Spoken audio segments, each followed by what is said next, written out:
messed it up. Hey-oh, I fixed it. I'm in charge. Alex has fat fingers. He's 4'2" and he can't reach his phone. It's okay, guys. Alex, what's up, buddy? What's up? I'm Alex with Swamp Rat Fishing. I've got the co-hostess with the mostest, the jabberhammer, Paul Roberts. And this is another episode of Bass and Brews, your weekly distraction from quality podcasts. Tonight, hopefully you guys can hear me. The Motel 6 saga is taking a bad turn, and Paul's already instructed me. I mean, most of you guys know I'm from New Jersey. I move my hands and my body a lot, and I've been fully instructed not to move because the internet is fucking hot garbage. I know I cursed. Oh, no. We're over a minute. That's good. But anyways, yeah, so we have a fantastic guest. Not only do we have a fantastic guest, I think it was Paul probably,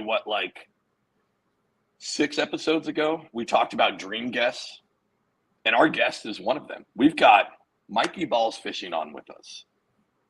Mikey, how are you, brother? I'm fucking muted like an amateur. Starting it off hot, boys. I'm good, dude. I appreciate you guys having me on, man. Yeah. All right. Well, that's great. That's Mikey. Now we're gonna get Bog on for the rest of the podcast. He's actually behind me, dude. Actually, if you hear some heavy breathing, so when I close my office door, there's like no fan in here, and I got a giant computer under me, dude. It's literally about 95 degrees, and he's gonna start going. You'll know he's here, dude. That's okay. I'm in my garage and it's 105, so I'll be breathing. There he is. Sweating. Hey. Listen, all the audio guys, you gotta go to the YouTube right now because we've got a bog sighting. I told Mikey in our little green room session, I'm playing around with 2 thumbnails, right?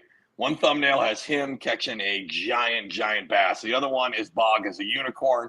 I think we're gonna go with Bog as a unicorn. Hell yeah. That's right. All right, you're going down. You wait. He weighs like 68 pounds, dude. He's getting fat and old. Well, he's got to be your biggest running trend on your channel, right? Like the dog is the show. You're just an afterthought. I mean, obviously, dude. That's why I don't know what I'm gonna do when he dies. I don't make much money off of YouTube, but it's kind of a passion project. And the reality is, it ain't about me. It's about him. So I'm gonna have to find like a clone or a replacement or some shit, dude. Otherwise, I'm SLL. I'll be in a Motel 6, dude. Well, look, you and Alex can be there together creating really bad audio and video content. My God. You want to hear some funny shit? So you guys were talking about like your off-color motel experiences, we'll call them that.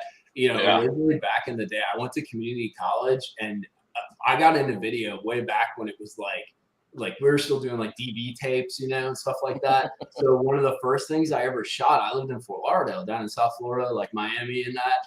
And I shot this thing called, what the hell was it? It was like a project for school. And it was like, identify and talk about a subculture. So I was all like hyped up, college kid, all fired up, dude. And I went and shot this shit on bums. Like bum fights was a big thing at the time. Yeah. So I kind of took it to the more like, intellectual academic level. But I did this thing where I interviewed all these bums in South Florida and made this cool ass edit, dude. Like basically I give these guys beers and like be like, tell me about your life. So like, here's a tall boy, let me hang out with you for 10 minutes and like tell me about your life. And I shot like all these little blurbs with these guys. And it was really freaking cool, man. Cause it was before guys were doing a lot of like digital sort of very homemade video, but like on a semi-professional level.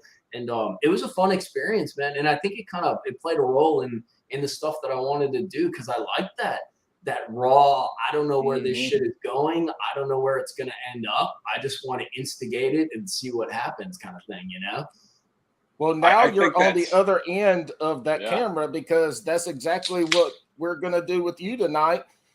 Is we have no idea where it's going to go. We don't have any tall boys to give you because we're all about 18,000 miles away from each other. But that's the same premise of this podcast. I wouldn't disagree. I mean, I think it's kind of the concept of everything. Like we're all kind of just putting out our experiences, and the more raw and more genuine it is, I think the more value it has. Now, the internet doesn't agree, and YouTube doesn't agree with that to an extent.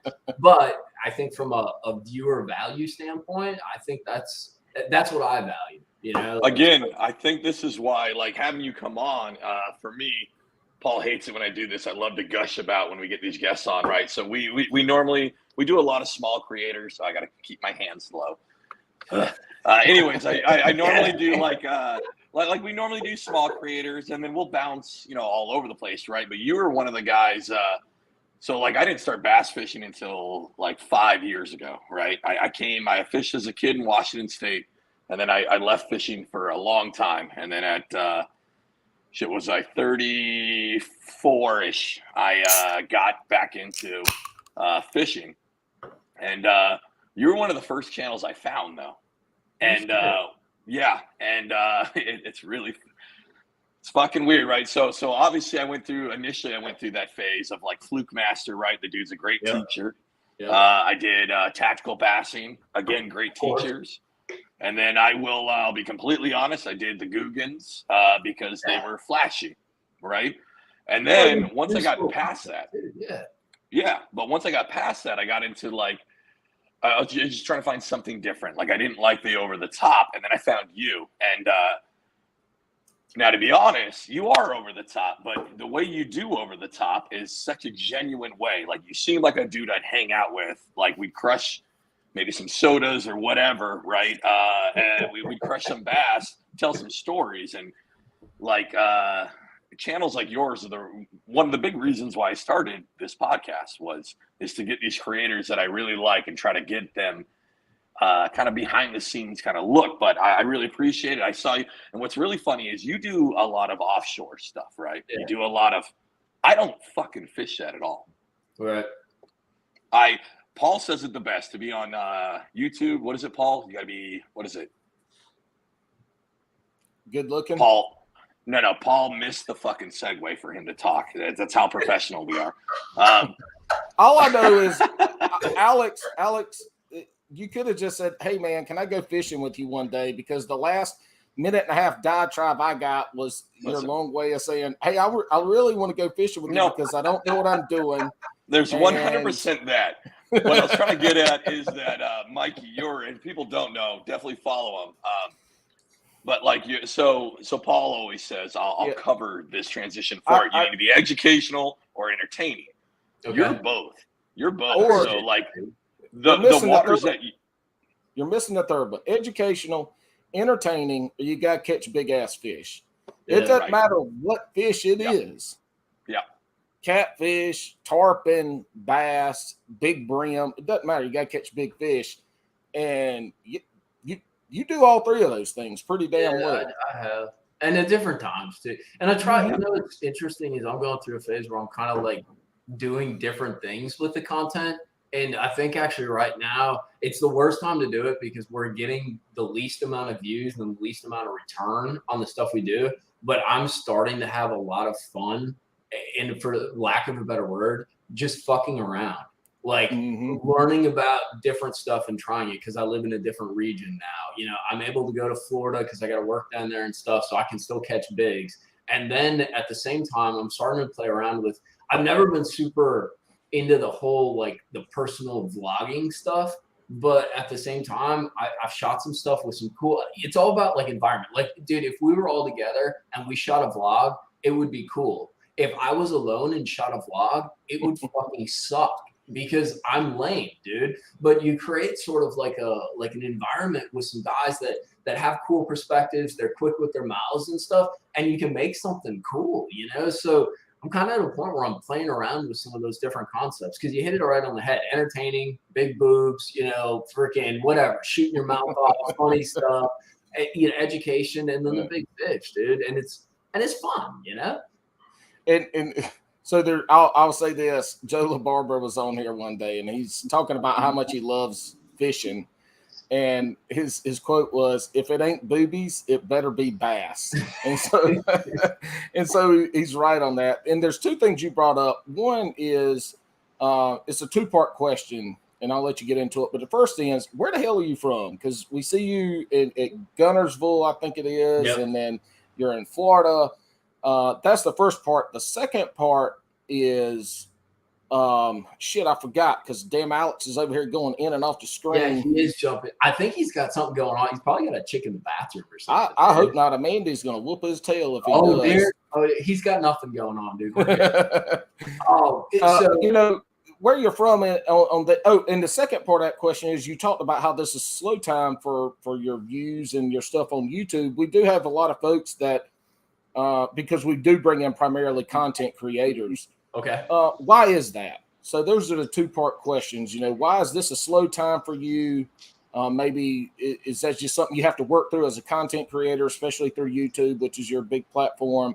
And then where the hell are you from? What is your story? What has brought you to here to where we are now? Jeez. So I'll lay out my geography real quick. So I'm originally from Wisconsin. I moved to Florida many a moon ago, and then I spent like 10, 15 years in Florida or something like that, like enough to be local, you know. And then we moved up here to North Alabama, I think in like 2018 or 2018. But I still go, like my parents live in Florida during the winter, and do you guys know JT Kenny? He's the commentator for MLF and all that. Oh yeah. Okay. And so I work with him, and I work with some other Florida guys for like content production and stuff like that. Gambler, you know, things along those lines.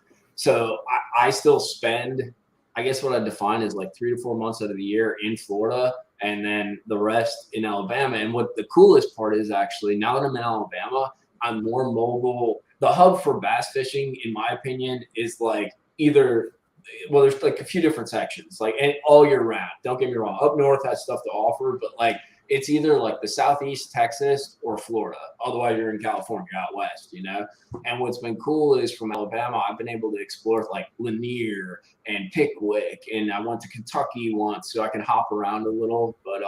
But right now, my home base is Alabama. In regards to the YouTube thing, so I say that because I am jaded. It's not the most correct statement. I've been making these videos since YouTube actually became YouTube. Prior to YouTube, YouTube was actually Google Videos before Google owned. And so I had videos on there way back in the day, and then we transitioned to YouTube. Basically, I was one of the first creators to put fishing content on. Like John B was one of them. I was one of them. There were about 15 to 20 of us that kind of went through the process. And ironically, a lot of them have fallen off, you know? So I've made content this whole time and seen, you know, peaks and drops and that. The reason I guess I say it's been tough lately, in the past probably 2 years, it just seems like there's been changes in the algorithm, and I get what do you call it, shanked for that too, because you blame YouTube, but in the end it's all about your content, so you can't really put the blame somewhere else. But there's been a lot of changes in the way they evaluate videos and that, which pushes some of us who have been creating content for many years down to the bottom. I mean, in all honesty, like look at Tactical Basson's views now versus say 2 years ago. It's exponentially less. And to an extent, you can relate that to content and saturation, and you know it's already been done kind of a concept. But at the same time, there's also a play when it comes to dealing with SEO, dealing with the way YouTube thinks some things are okay and some things are not. We'll call it that. But it's been a struggle. But at the same time, it's still fun, dude. You don't do this shit like you guys, man. Like, I don't think I'm being out of line by saying I'm sure you guys aren't making $1 million freaking. Oh, how dare you? Well, we make millions of schmeckles. Well, then I'll expect my check in 3 days, dude. 3 days. But you know what I'm saying? Like, I make some money off the YouTube stuff, and I have definitely grown from some of the networking and relationships I've been able to do off of being like an original creator and making videos. But in the end, if I was doing this for the dollar signs, I'm fucking stupid, dude, because the money isn't there. But I like this. I enjoy it. I like making things, and I don't know if I like teaching, But I do like sharing like the things that I learned, because especially if you want to talk about background, when I was a kid, my old man didn't fish. We had very little. I was still a kid fishing when it was very traditional print, Roland Martin's show on TV, these more traditional sort of sources of dissemination, and they were limited. Like if you weren't somebody, you weren't playing ball. So I always look at it as this YouTube and this social media stuff has been an equalizer for those of us who have a voice and maybe have something to offer to put it out there, and then let the consumer or let the viewer, let whoever is kind of taking in the content decide, is this shit? Is this okay? Does this have value? And go from there. So I've always been more, I know you told me not to talk about political stuff, but it's kind of political. It's like it's an evening of the field, dude. Like it's an open platform to anybody. Throw your stuff out there. If it sticks, it sticks. If not, but I like that sort of that free market kind of concept that YouTube at least used to have. Not so much now, but it's still kind of there, dude. Where I think part of what you're saying is, with everything, you take the NFL, right? It stands not for long. The average player is going to play 3 years. You get these rookies in, and these rookies kind of take precedence sometimes over other people because they're new. You don't know what's next. They're not established, and it's a poor analogy to make. But what I think with YouTube, what it sounds like, what part of what you're saying is, some of these people that are coming on to YouTube now are new, and they're growing a channel, and YouTube might be pushing some of these newer people that hadn't been around as long and don't have as much content, and kind of forcing out the old heads and putting them on the back burner to get some of the new people in. I don't disagree with that, and that's part of it. But one thing, and I think we kind of talked about it, like, I try to be honest and really, there's always two sides to a story. Dude beats his wife, right? He freaking punches her, whatever, the cops come and she's screaming, and like he hit her, there's no doubt. But there's a story behind it. Doesn't mean he's right, but there's always two sides to a story. And the way you can look at that too is, we have these older creators. Well, did their audience age out?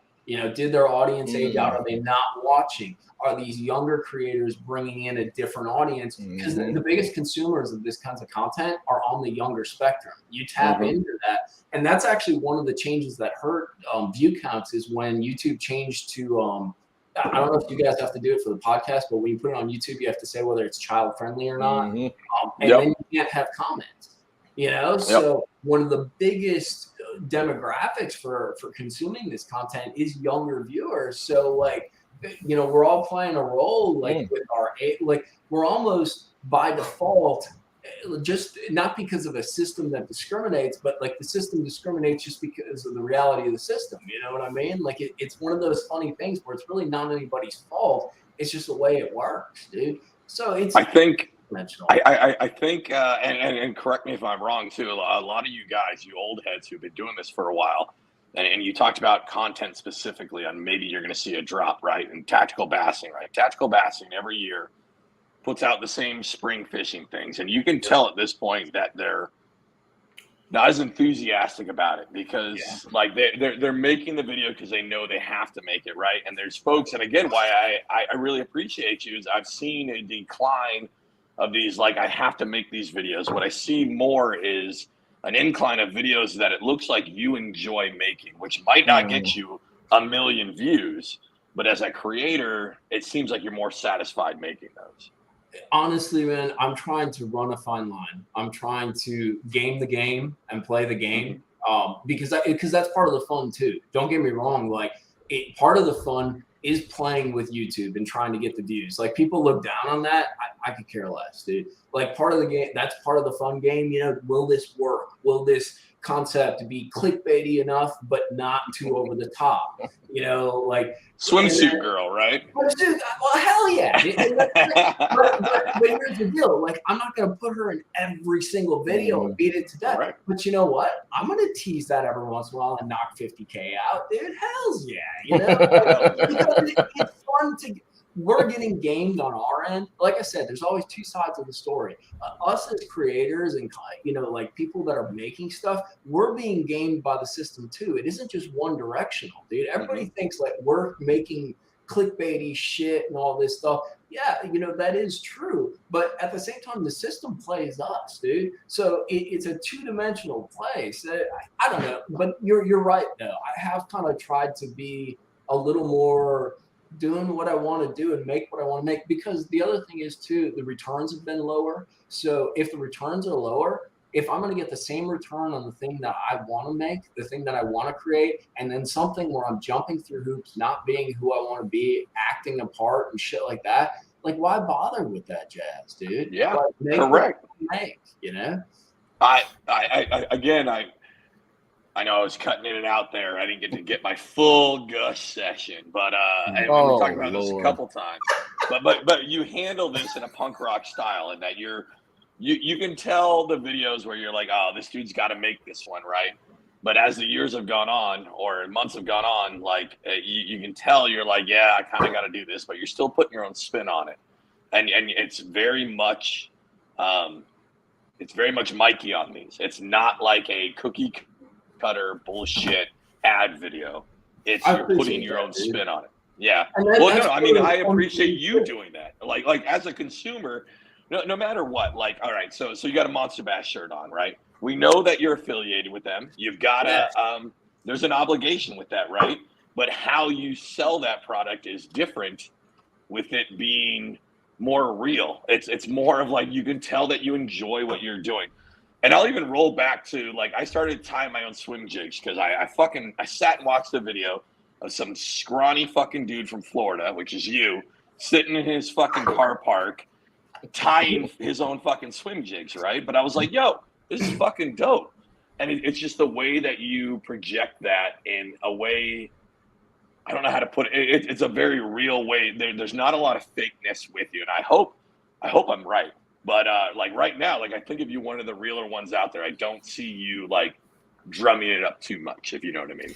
No, I try not to, but But he goes out and catches fish. You go out and catch fish. You say something, you show something, you do something on technique, lure, technology, and then but you're out there catching fish at the same time, and that's what separates a lot of the videos that you see with people teaching.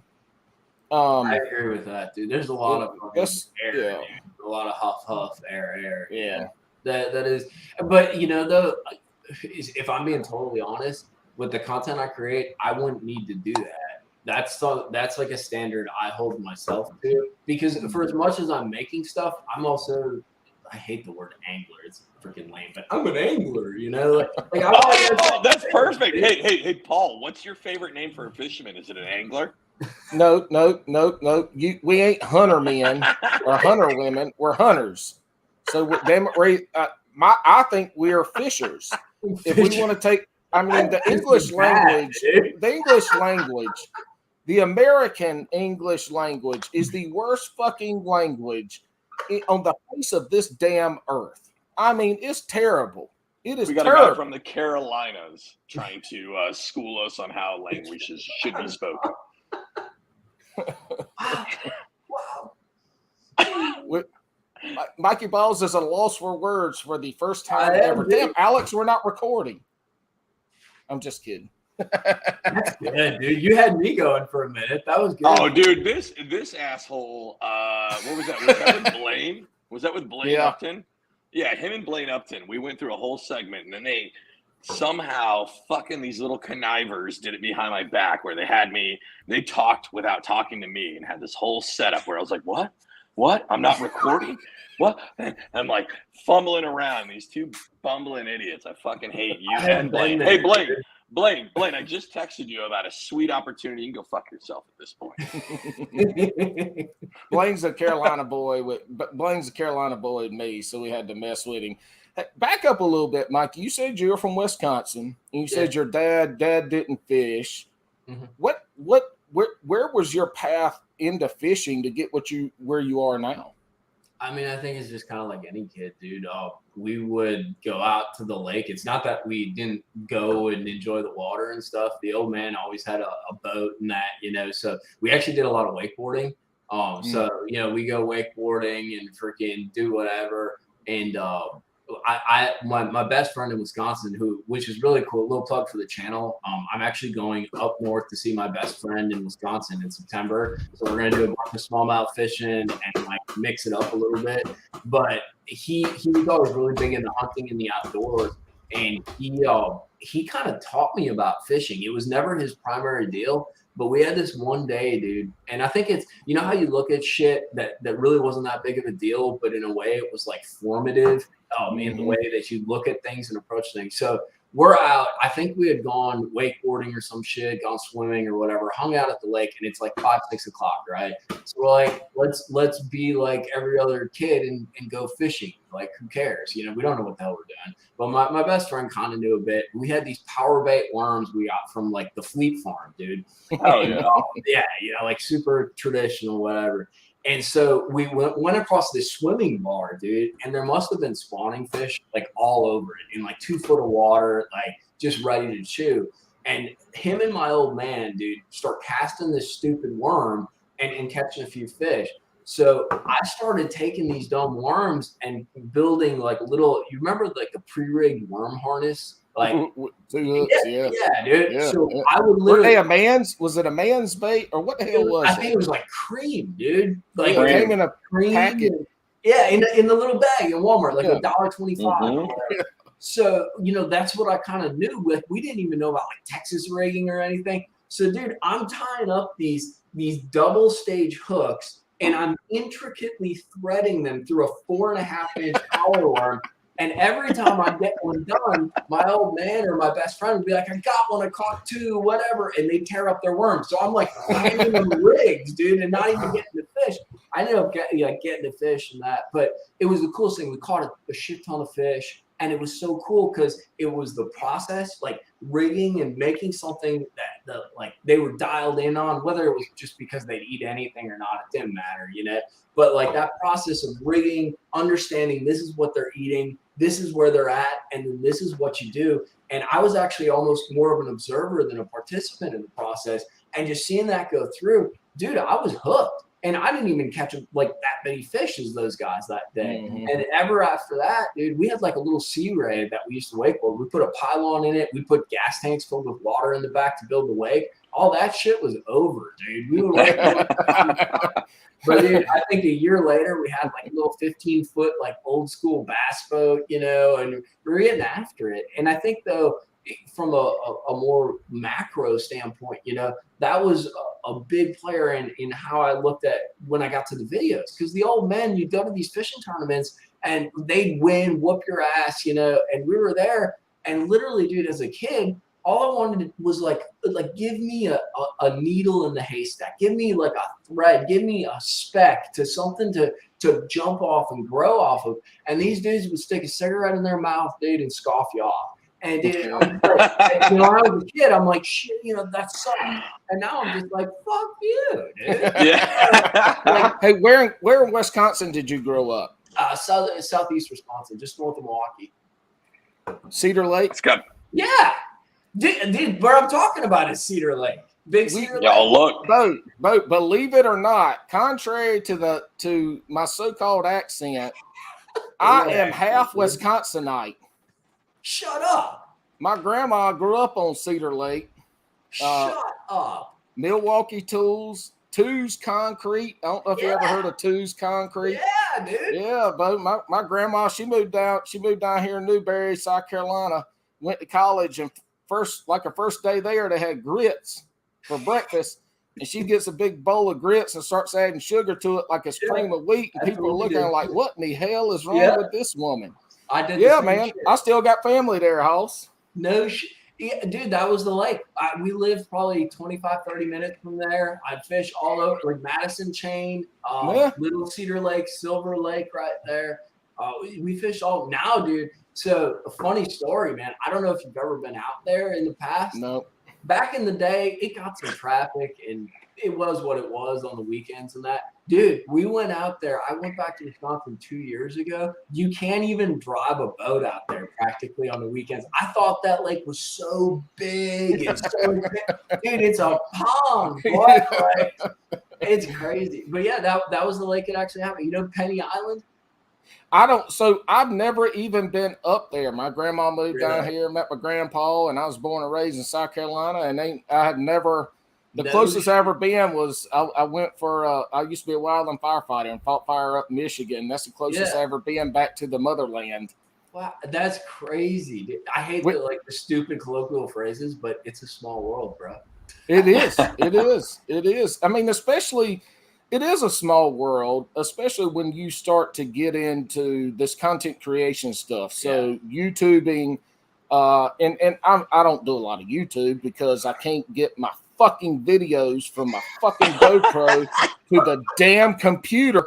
And I've got shit I've been working on since last weekend because I caught the shit out of some fish and I can't get the shit to get. Anyway, different damn story. I need help. I need help. Outside dude, of that, Paul texted me last night. And he was like, I can't wait till you retire. And you can just make all my content for me. I'll send you everything. I was like, yo, bud, I still got to get a fucking job. Like, I don't have time to.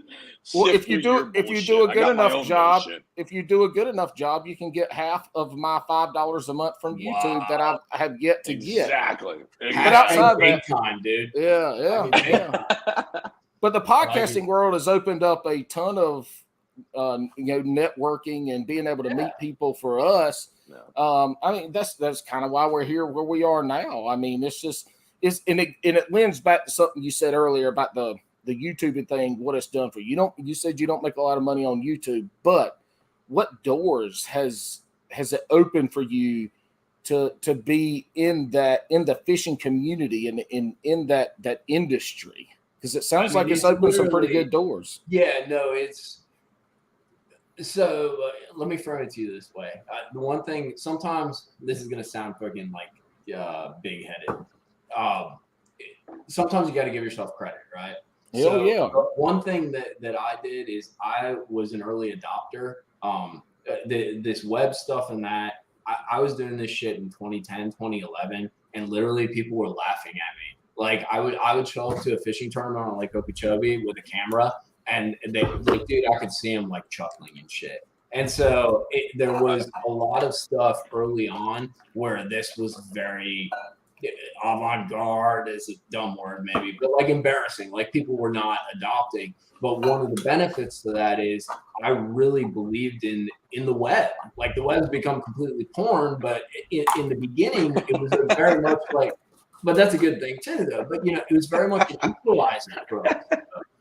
Like that. No, I'm clipping that portion right there. Mikey Balzz says the web is nothing but porn. We're clipping that. Dude, I freaking I challenge you to dispute that, but whatever. So. No, you're right. It's the biggest driver. If you look at a ton of them, it's the biggest driver of the internet was the way off fishing here, but which is fine. But yeah, it was definitely the adult industry. Yeah, but that was the beauty of it in the sense of the web was organic and dynamic. Like it went the direction it wanted to, and like there was a big demand for that. So that I think that's kind of cool, and in like a big picture kind of process, like systems kind of way, But what happened with me is since I did like adopt a lot of this early, I knew my way around it. I knew how to manipulate certain systems. I understood how they worked. And what was cool is that I wasn't the only one. There were some companies, not many at the time, that also had that perspective, and especially a lot of smaller companies. You look at like some of these like mid-cap companies, they weren't able to compete with your Berkeleys, your Pure Fishing, your Prag, like all these bigger box kind of profiles. And the one avenue to do that was the web. So what was a cool opportunity when I got started is I was able to network, and I was in the right place. I was in Florida. A lot of fishing, whether it comes to Florida to happen or whether it's already there, it's a hub, dude. Just like where I'm at in Alabama. So I was able to meet a lot of people and provide a service that, content production, content administration, things along those lines, that people weren't doing, and hell, half of them didn't even know what the hell it was. So, like, I was able to fill a demand and sort of create a niche. Now there's tons of companies that do that, but I was able to kind of build something for myself because I work for myself.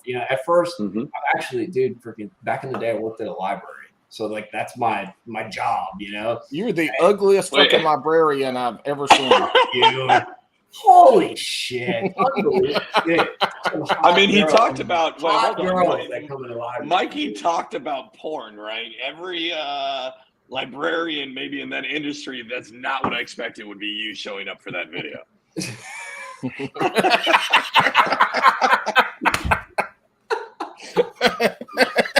Where the money's at? Where the money's at? I think that's interesting. All right, I'm going to throw this out there. I don't know if you guys covered that. Mikey, how old are you? I am 39. Okay, so I think that fits in. Paul's a little bit older than you. I'm a year younger than you.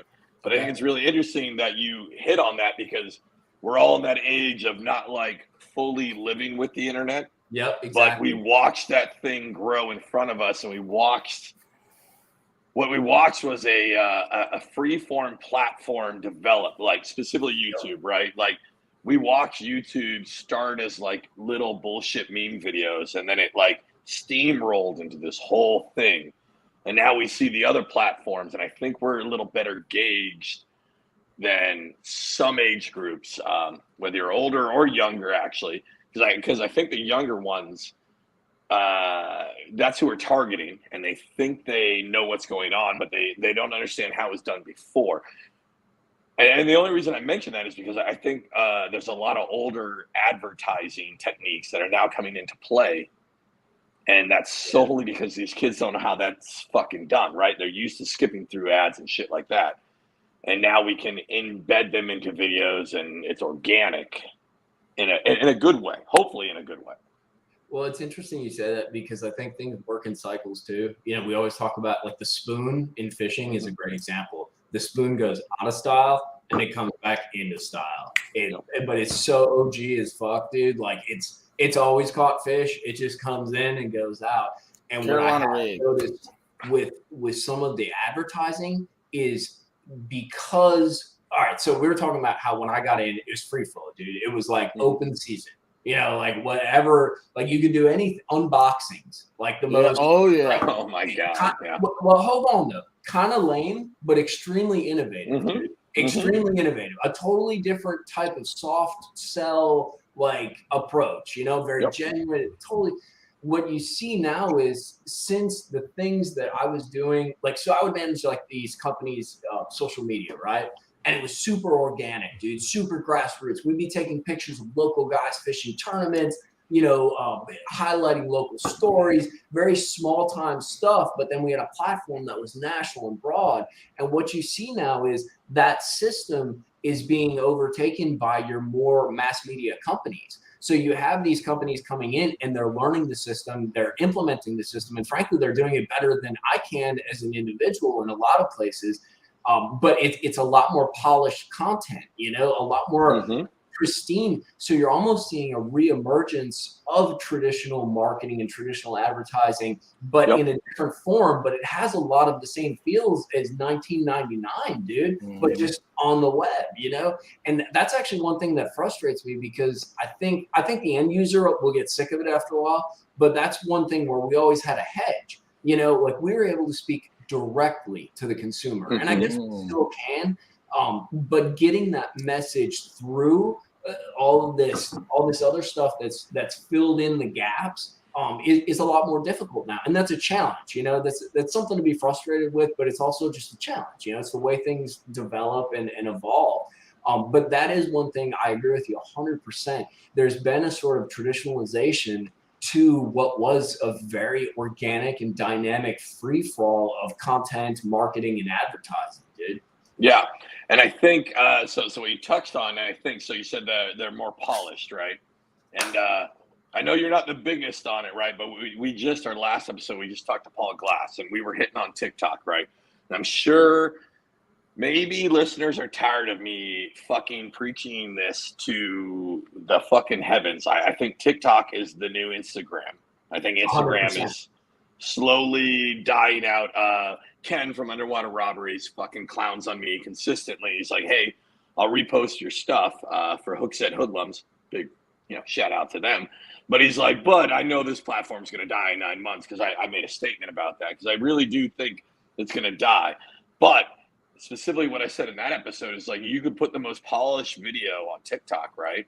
That bitch will get no views, right? But you do a real video and basically like doing an Instagram story, right? Yeah. You do that on TikTok, that shit will through the roof. Like nobody wants to see the polished shit on that anymore. Well, the greatest example of that in the fishing world is Alex Rudd talks about his most famous video, tens of millions, I think hundreds of millions of views, is him putting a fucking drive into a kayak. Yeah. How's that?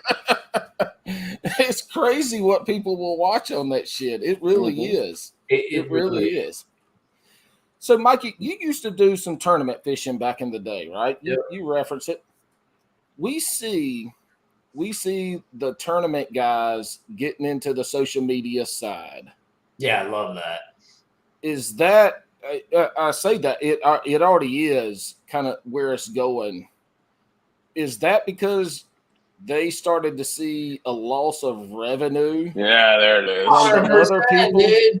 Those fuckers were laughing. Now, once again, there's two sides to the story. So I'm jaded because I've seen this from 2009, 2010 on. So I'm looking at an elongated like history of it. You know, guys just coming in are like, that's so cool to see Edwin Evers on here. And actually, I met Edwin Evers way back in the day at Bass Pro, and he was the nicest, coolest guy ever. So no hate involved there. But these guys they're seeing two things. One, they're seeing a monetary opportunity, and dude, hell yeah, get after it. Mm-hmm. But they have to. They're also seeing a necessity, and that necessity is that branding and that ability to sort of. A lot of these guys go on impressions. So basically, your ability to reach somebody, right, measured on a more traditional marketing level. So what they're seeing is their value is based upon impressions. Now, in the day, it would be driving around with a wrap truck, 30,000 miles. You get, 3 views per mile or something, that you get your 3 times 3, 900,000 impressions, nearly 1 million impressions or something like that. So they'd have their driving, they'd have their tournament appearances, network TV. So they come up with, say, 10 million impressions on those more traditional platforms. Well, now there's 7 other avenues to that. So they can go and exploit's the wrong word, use, these other. No, it honestly exploits the right word. Yeah. Okay, well, whatever. It has. It's a loaded term, I guess you could say. But so they have these other avenues, so they can come to, say, like a corporate sponsor or something and say, hey, man, I was doing X amount of impressions in 2005. Now I'm doing triple that. So my monetary value, because of the amount of reach, the amount of consumers I'm actually touching, has tripled. So it's money, and relevancy, I think, also plays a role. The smart guys recognize. I work with JT, so like I'm a part of the mix to an extent. JT was an early adopter. He knew he needed to make content, reach users directly, and that's what I actually respect with him. He's always been. He's a big old redneck, nicest dude you ever meet. But those guys that never went to college or anything, but they're smart as shit. Like, dude is smart. Like smart. Like I can read books and stuff. I'm not going to be that smart. And he has a way of seeing how people in the world works, and he's able to predict that kind of stuff. I feel like him as a commentator on MLF was like the Tony Romo. Like he was the guy who was like, listen. He called the play before it was going to happen, and then it fucking happened, which was money for MLF. I agree. He makes MLF, dude. His commentating, he is on point. Old Marty Stone, dude. Cheers to that joke. In the late 90s, early 2000s, we saw an emergence of the non-endemic. I'm not even sure. If you look at the word on the dictionary, it doesn't fit that, but we call it non-endemic sponsors. Yep. Does the social media side, do we see a reemergence of non-endemic sponsors into the professional? And by professional, we got 2 different professionals, but the professional fishing, the major league fishing, the pros, the NFL of the fishing, do we see a reemergence of some non-endemics with social media aspect? I think you already see it, don't you? I mean, it's all the corporate sponsors and that, they recognize that reaching, especially a more generalized product, like say a car brand or something, they recognize that their consumers are reachable on a variety of different avenues and platforms. So they're not restricted, I don't know if I'd be like a rebarb manufacturer spending money on that. You have to target, but like, yeah, I mean, there's no doubt, because once again, I hate to keep coming back to something, but it's two directional. So especially in fishing, the big dollars are in non-endemic. So you have guys looking out to them because they see dollar signs. And then two, the non-endemics are looking in and looking at fishing. Fishing's always a bit behind, like 2 years from what I would say like mainstream sort of, not culture, but like marketing, advertising, and all that stuff is. So the guys are looking from within the industry and saying, hey, I'm topped off. I'm peaked off. I pull $2,000 from there, $5,000 from there. Where do I go to say, hey, I want money. I can expose your brand to more possible customers and consumers, So it's a two-directional thing where these guys are looking in, and then the companies are looking in, and the guys are looking out to bring more in, which isn't a bad thing, That's good, because our industry, back in the day, it would grow 5 to 10%. It's a very slow growth industry. COVID helped with that because it highlighted it as an activity that was outdoors, that was within the constraints of all that stuff happening, whatever. So that helped with a lot of growth. And then, the Guggen stuff helped a lot too, because it brought a lot of kids in with a hard framework that a lot of us entered fishing with. When, I think you guys kind of talked about it. You remember like back in the day, like fishing, it was all about tournament fishing and stuff like that. There was a protocol to enter fishing. There was a stepping ladder, and that broke a lot of the systems down. So it's not about, you don't need freaking expensive, what I think is way too expensive, but I love my boat. You don't need it.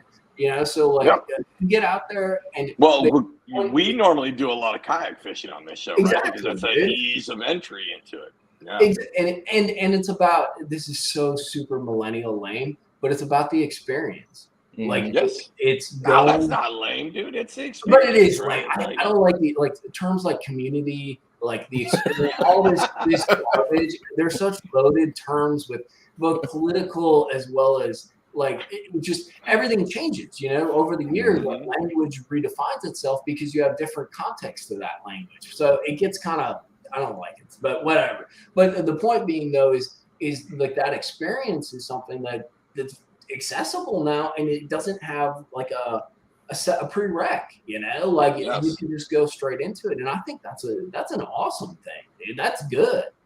Listen, it's huge for our community. You're a dick. Shit. This is like you're a masochist or something like that, dude. The community of anglers. You're gonna get on the train. The community of anglers. Unbelievable. No, but you're covering all of that. That's I think this has opened up a wide world for all of that. And everybody's got a shot at this, whatever this is. Like you can get a part of. We get this a lot. Like so I've gotten a lot, right? On like I wish I could do a podcast. I wish I could create. I wish I could do whatever, right? And I know I honestly wish I would have done like YouTube way earlier when I first started. And I tell a lot of folks who are like, yo, I just started fishing. And I was like, fucking do a YouTube. Do it. Like everybody loves watching somebody grow, right?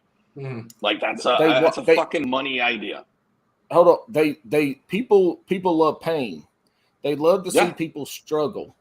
They love to see people grow within that growth is struggle though. So I mean that's the thing is you put a video out there, you catching an 8-pound bass, you're going to get a lot of views. And, let's just say you do it right.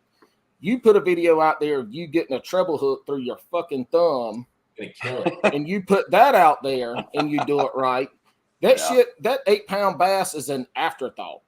Yeah. And I mean, there's a pain aspect to seeing it, the struggle aspect, and I'll make this comment and then we'll go somewhere else unless you want to tap into it. Mikey might, but that's one of the things I see with fishing, the major league fishing. I keep saying major league, professional fishing. they're putting themselves in situations throughout the year that they're typically hitting a spawning pattern. You know, it's the fishing's easier, and I get it from people want to see them catch fish and big fish. I like those tournaments where folks struggle. These are professionals, right? I want to see them struggle. I want to see them go out there and have to work through it and see who catches the fish. Like, I like to see that struggle. I like to see that pain. And, you know, that I guess it's just I'm rambling now because I don't know what the hell I'm saying, but people like to see pain and people like to see struggle. So two things. So one, in response to your first comment about the treble hook and the 8-pounder, I think that's where the sort of that cultural dynamic comes in. In the end, dude, we're talking about porn, you know? Why did porn overtake the internet? Because we're voyeurs. We're curious. We're consumers, especially of taboo, of things that we haven't seen. So there's always going to be that play, you know, whether it's the hook through the finger or the 8-pound bass. Like, it's always what is unseen and now seen, you know? It's the same reason why Playboy was so cool in the 50s, because nobody could see, like, dude, you didn't have like the content. That was it. You know, it was one streamline, dude, where you get to check out a rack and it's like, holy shit, you know? So, like, there's always gonna be that dynamic, but then there's a plateau. You know, there's everyone's been broken half.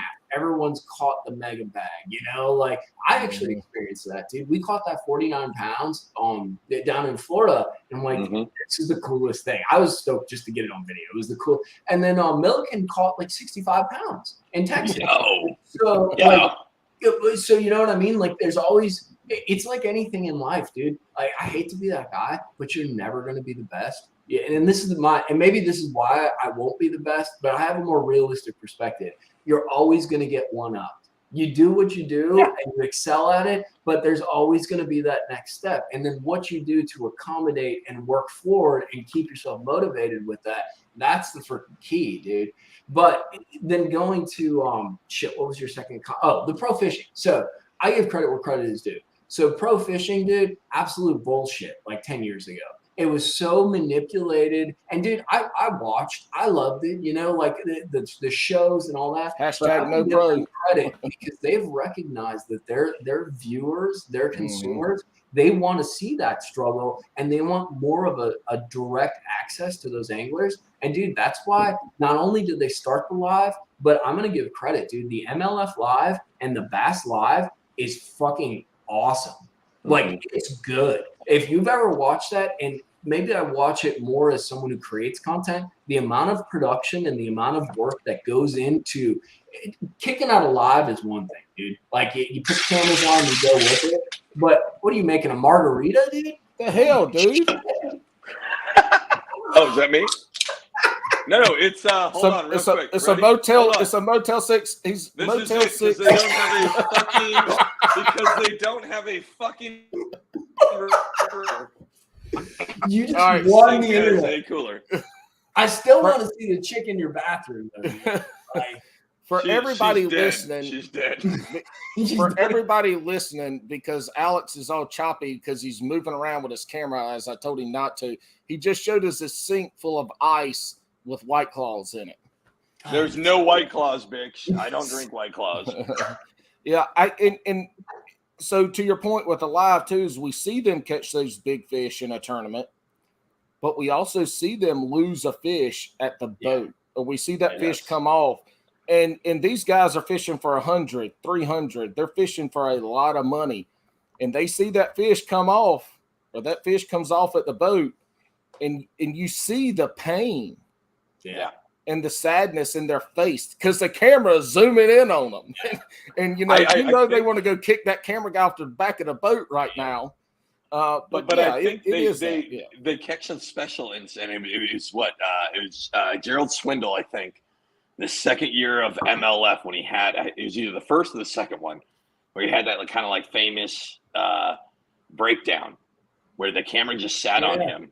Yeah, and that was G-Man should have had YouTube at that point. Like, that was a very such a real tone. I remember watching that live and then them cutting to him where he was like, yo, the stress and just him breaking down his whole that was compelling content. But I give them credit because what happens a lot in those situations. So MLF and Bass are corporate, like they're very structured. They're not as structured as some things, but it's probably one of the most structured systems in our industry, other than some of the big companies, like the big umbrella big companies. Yep. And where I give them credit is they recognized there's something here. This live, and they were very slow to recognize the value of social media. They kept things very closed. They did an Apple. Everything was closed walls. So now they acknowledge MLF. They acknowledge like things like that. It's more of there's a stronger openness, and they put, dude, if you go and you watch the live production, and it has to do with partially technology, but it's also an emphasis. It's a top-down emphasis from corporate. They told them live needs to be better. Like the lives now, like the drone shots that they like seep in to provide context of where guys are, how things set up, the interactions, and part of that has to do with the personalities too. They have the right personalities. JT is amazing. Zona is a fucking god, dude. Yes, like he's able to talk to these guys, create an interesting dynamic conversation. So, but I really give them credit though, because they recognize the value, and they said, hey, we need to expand on this because it's good and it's where things are going. So it's one of the few examples actually in our industry where like they were quick on their toes, dude. And I will say Bass took a little too long, because I feel like MLF, like I'm a pretty staunch, people who know the show, like a staunch, not a big fan of the MLF format. Okay. But their production is on point. Their production is on point. And I think it took Bass a good amount of time to like get into it. And now I think, especially with everybody like flip-flopping, and now I don't know who the fuck's where anymore, right? They're all over the place, right? But they both have a very similar product, which is great. That means Bass stepped up to meet MLF, because MLF has, when they first came out, the product they put out was so compelling how they did it. I wanted to watch all of that, even if Jacoby Wheeler was catching fucking 1 pound fish, like 9 million of them to win a tournament. That's funny you say that, because I'm of the exact opposite opinion. I thought the Bass live streams and simply the live streams were a lot more compelling and a lot more. I think it was at that time it was more personality driven. So Zona did a really good job. And in the past year and a half, I think MLF has literally equaled the playing field. Like their stuff is on point. Yeah, I don't think it was where it needed to be.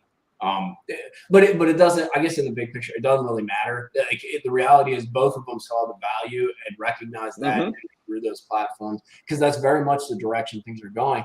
And what sucks for people like me, and this is a challenge that we need to address, is that was the market demographic and consumer that we were accessing. So that's the other thing where I'm open to noting when somebody's doing something good, because they're beating me at it. And they've been able to really squeeze that viewer and say, hey, forget YouTube. You don't need that shit. We have something that fills the reason that you're on YouTube right here on our platform, That's a really good point. That's a really good point.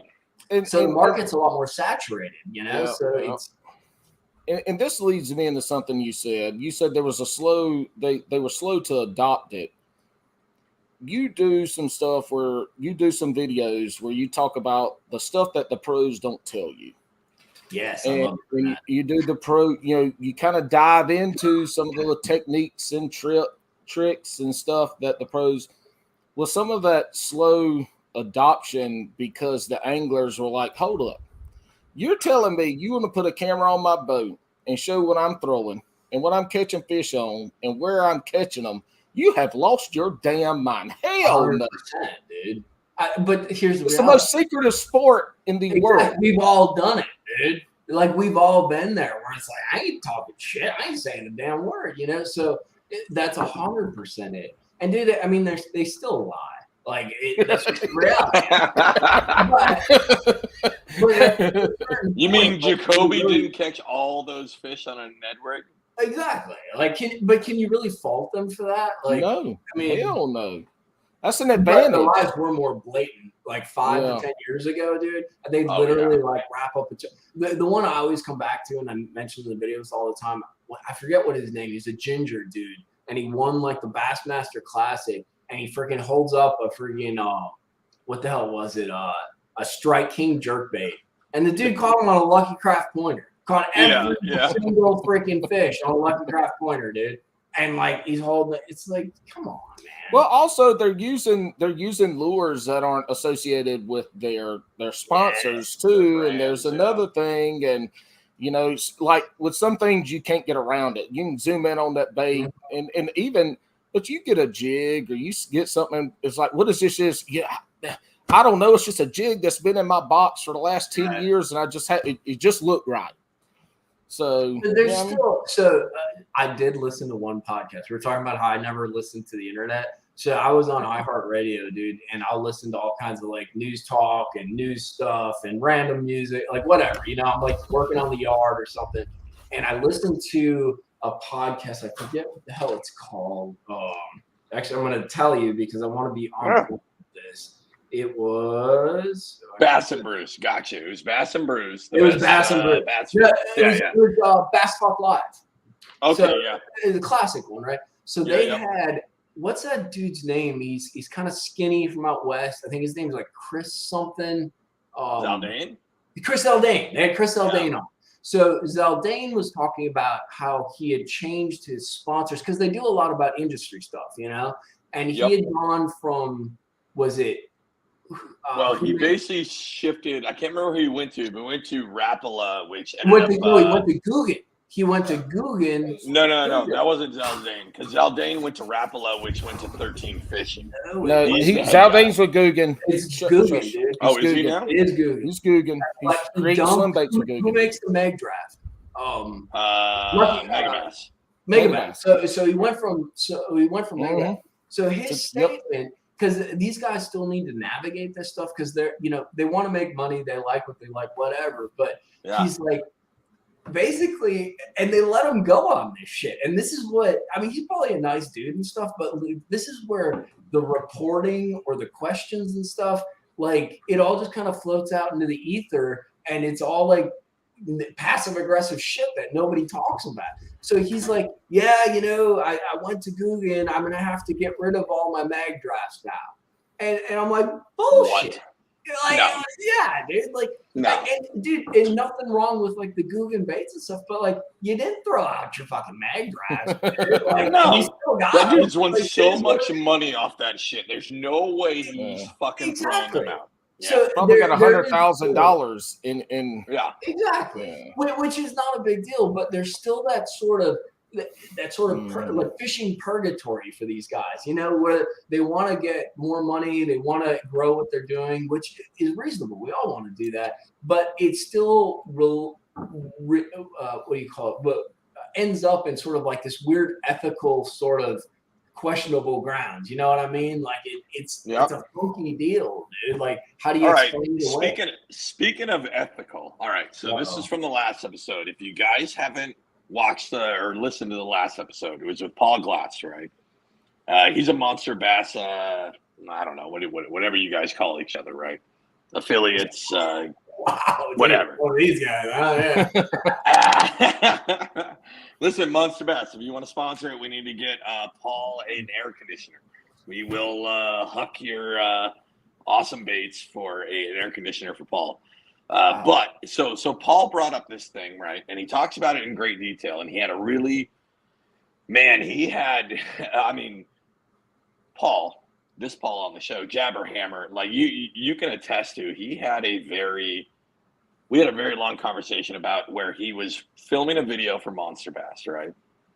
And he went up north, and he was getting smoked, like, and he was getting paid to go up and go fish, right? It was a lure that they wanted to be fished, but it wasn't the right time, the right situation, and it wouldn't work. You know, it was just it wasn't going to work, and so he was talking about how they weren't. Obviously, when you go to create content like that, you've got the camera crew there. You've got a lot of money invested in catching fish for a lure. and how it just wasn't going to work at that time, and how, you know, he felt bad that he couldn't make it happen. And then what happened is they somebody else caught a fish on it.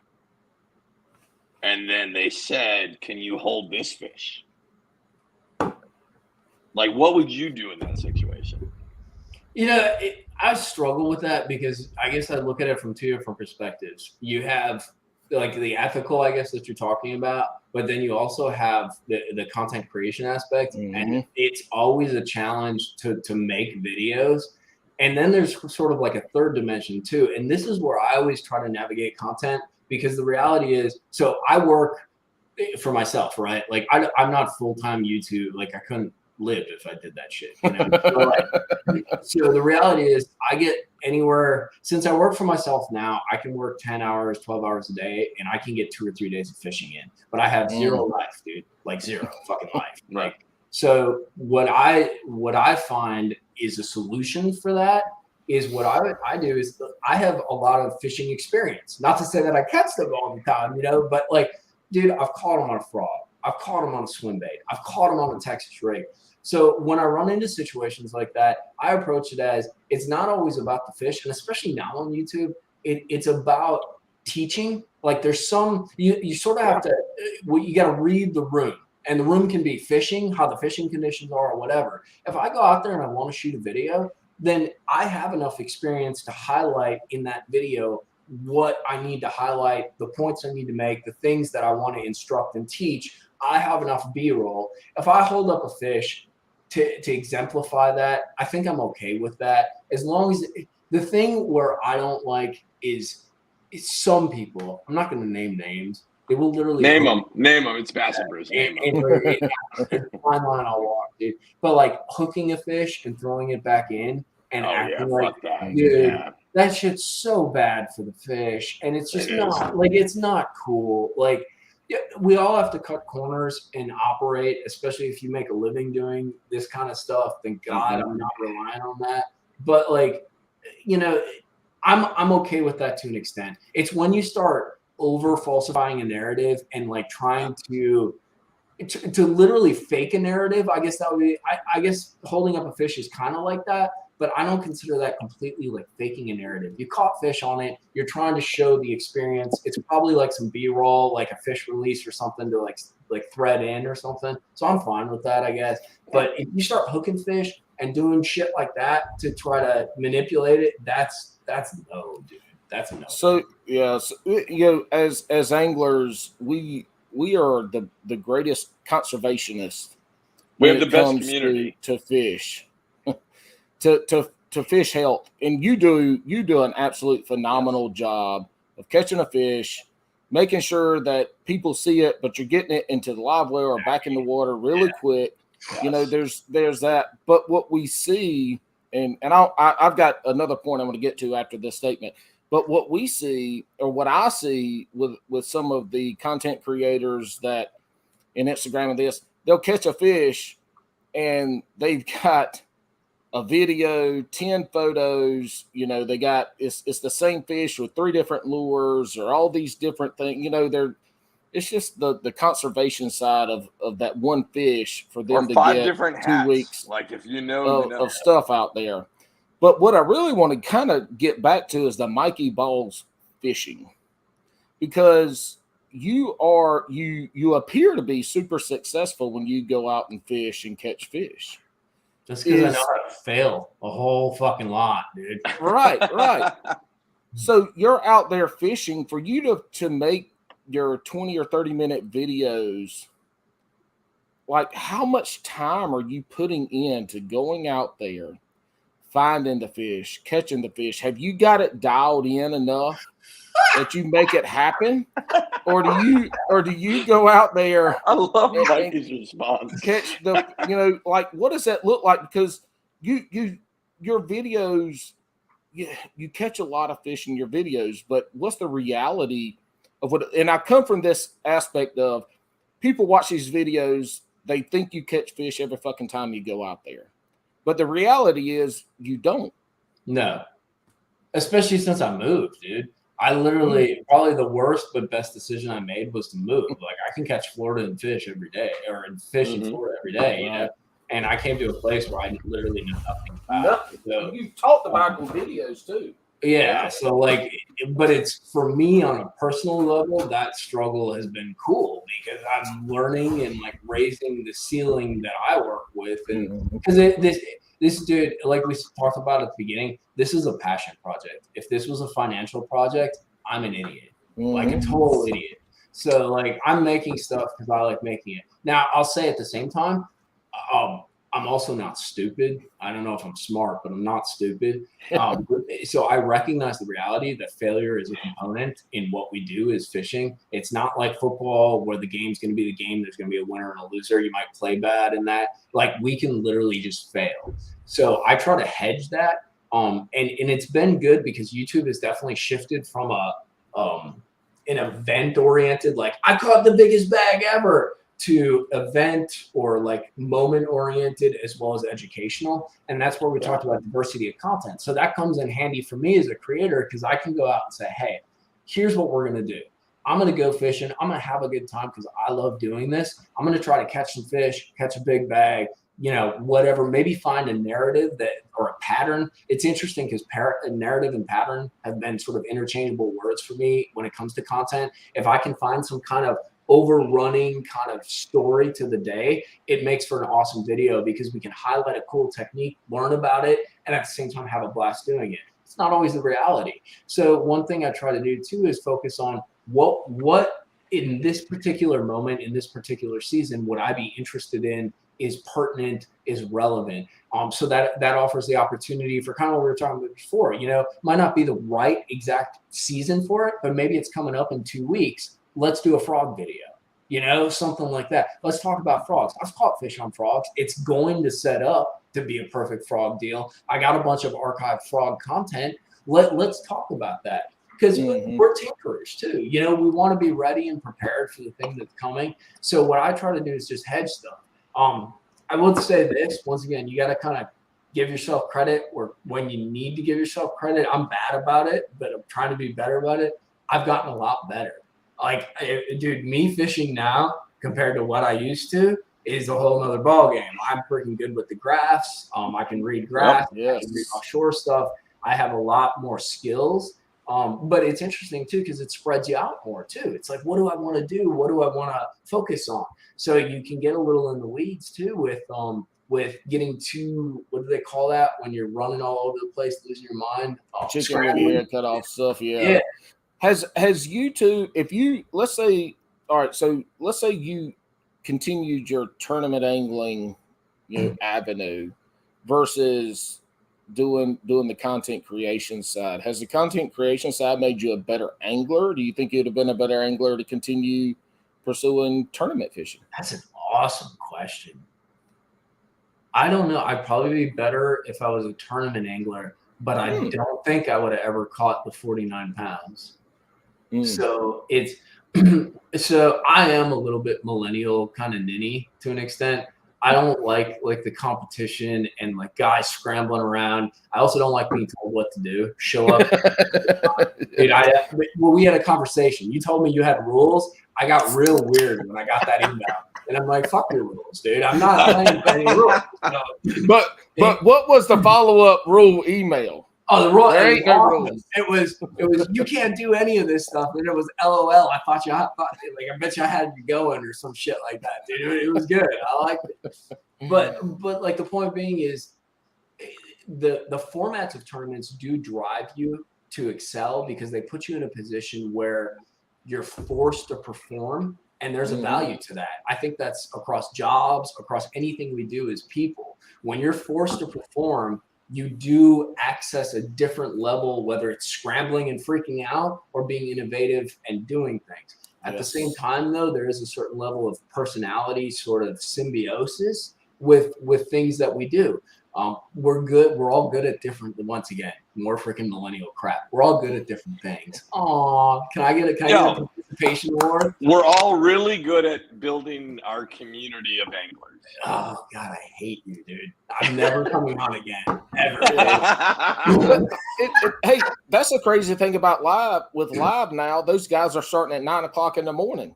They're missing the 3 hours of all your top water, shallow bites. You know, all that the blow ups. You're missing that. But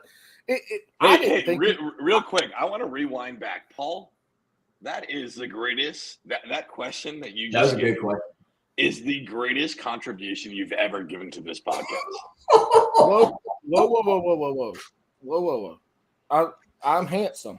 Every time I come on this show, there are people that just don't want to do anything. They turn the volume down just to look at me. That has never been a comment. I run all the social media sites. At no point in time, if anything, people have said, can we tone down his video? By that, they mean turn it off. But Paul, that was a fucking, and guess what? I'm surprised by his, hold on, jam it. Blah, blah, blah. I'm surprised by his answer. Mikey, I thought for damn sure you were going to say YouTube made you a better angler versus still tournament fishing. I'm surprised by that.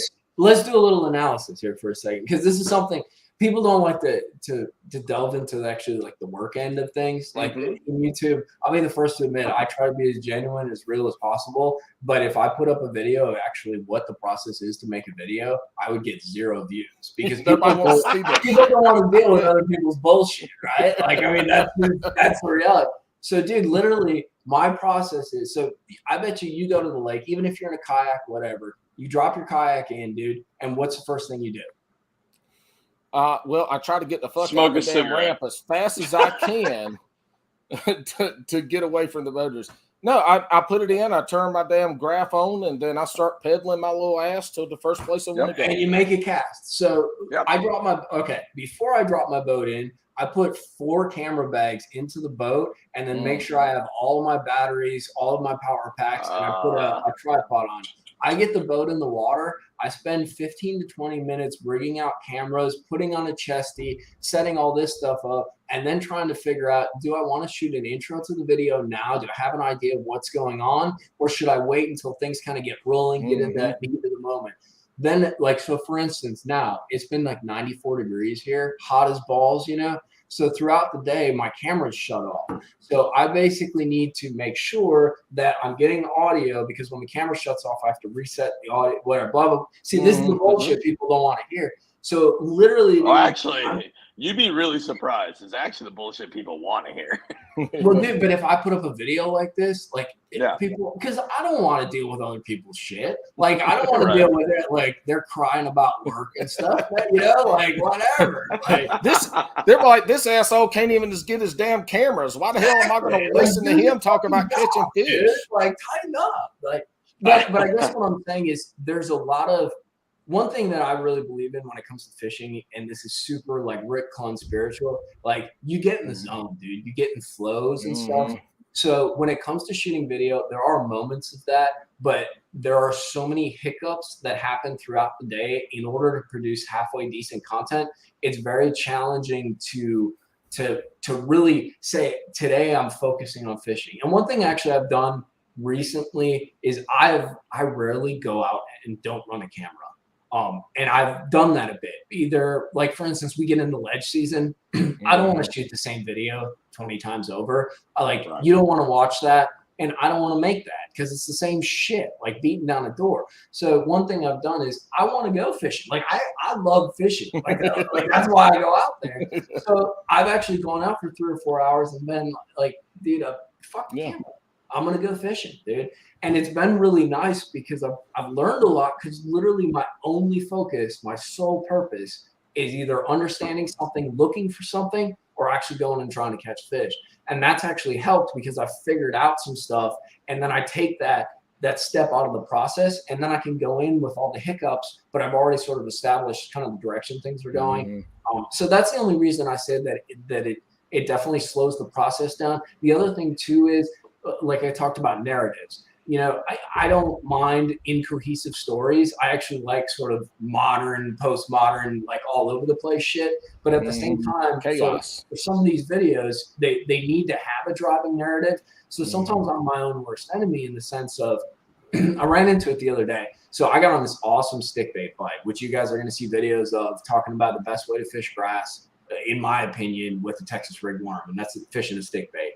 So literally I got dialed into this deal and I ran it. I ran it hard. I ran it with no looking in any other direction.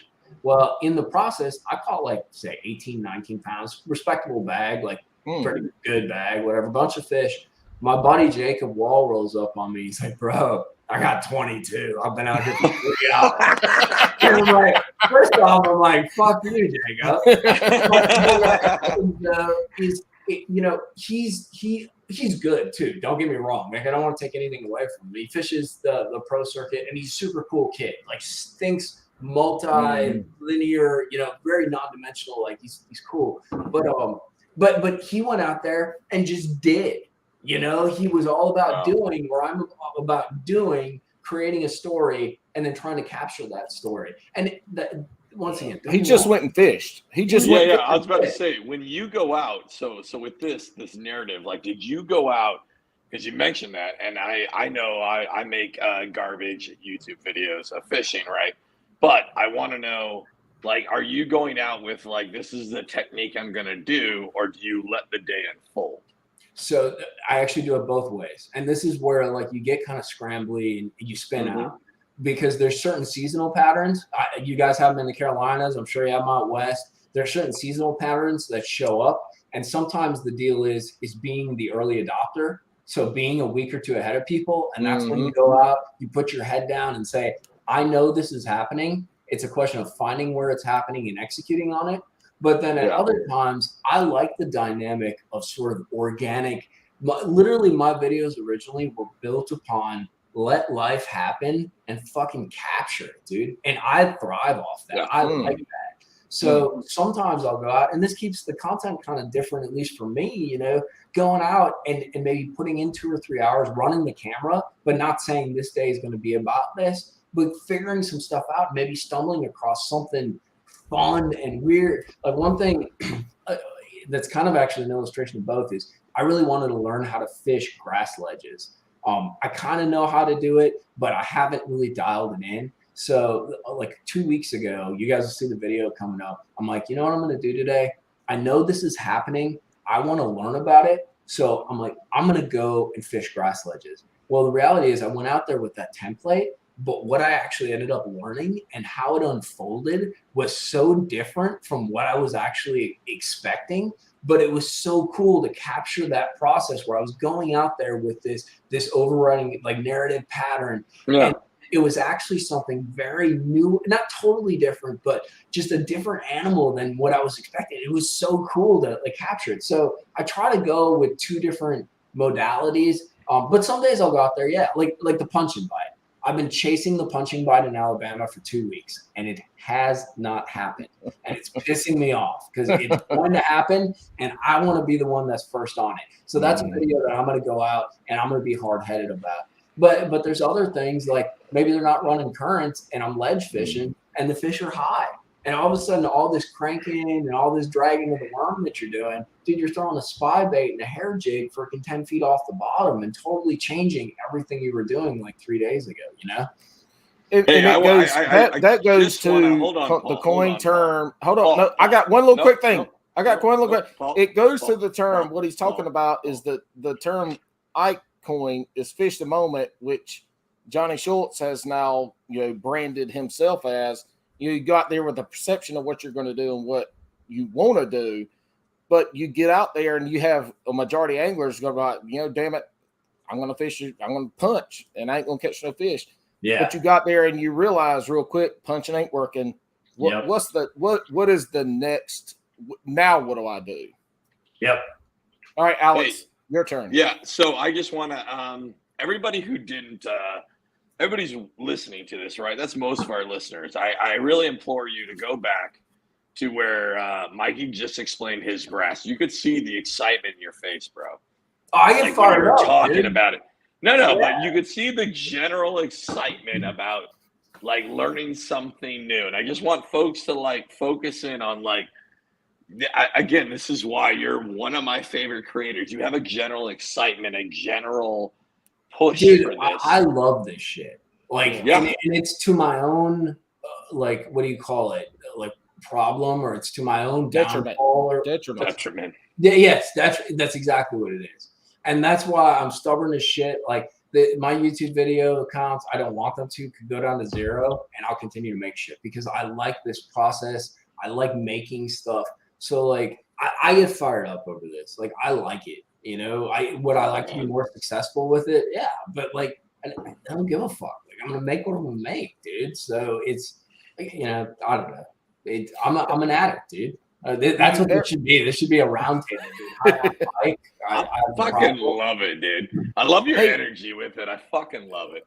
Do you ever get the inkling to ever want to hop into tournaments again, local, regional? Do you ever get that inkling to just go back and do it? So there's two answers to that question. One, from a content standpoint, I'd like to maybe jump into like a little wildcat and shoot the process, because I think for as much as I don't like many aspects of tournament fishing, I think it's a cool system or a cool process, and capturing that is kind of cool, you know.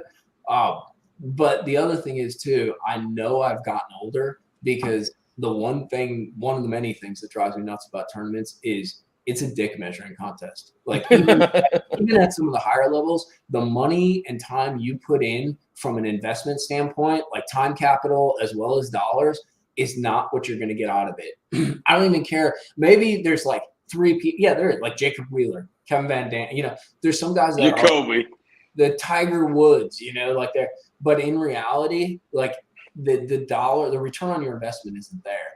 And that drives me absolutely nuts. And that's one of the reasons I got so jaded with tournament fishing. Dude, I was poor as fuck.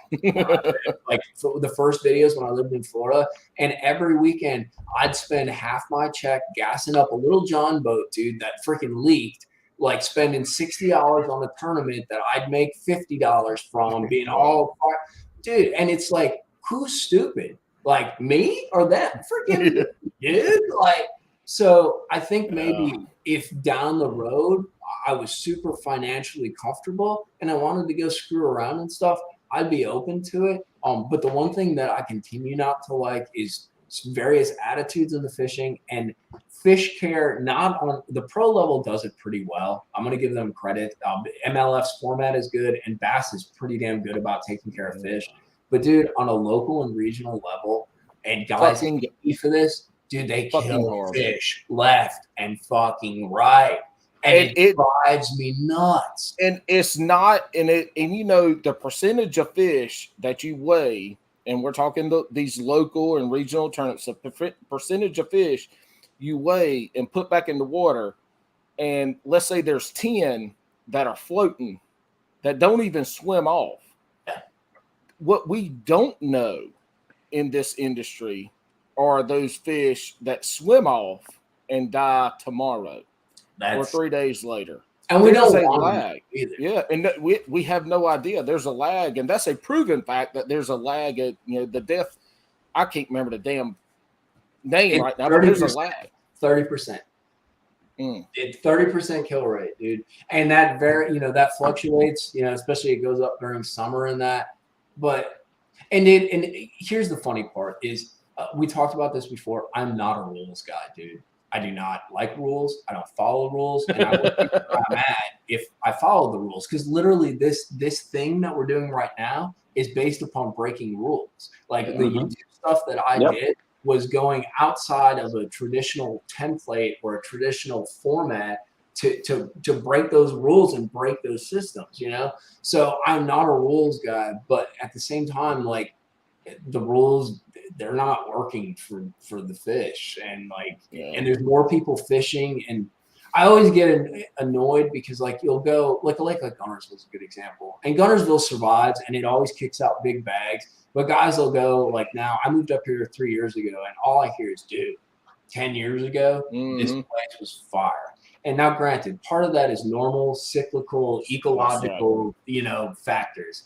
Part of that's though beating the shit out of fish, which don't get me wrong, everybody should go fishing. That's totally cool. But a tournament every night killing X amount of fish, especially during the summer. 30% you said, right? Like that's a big number.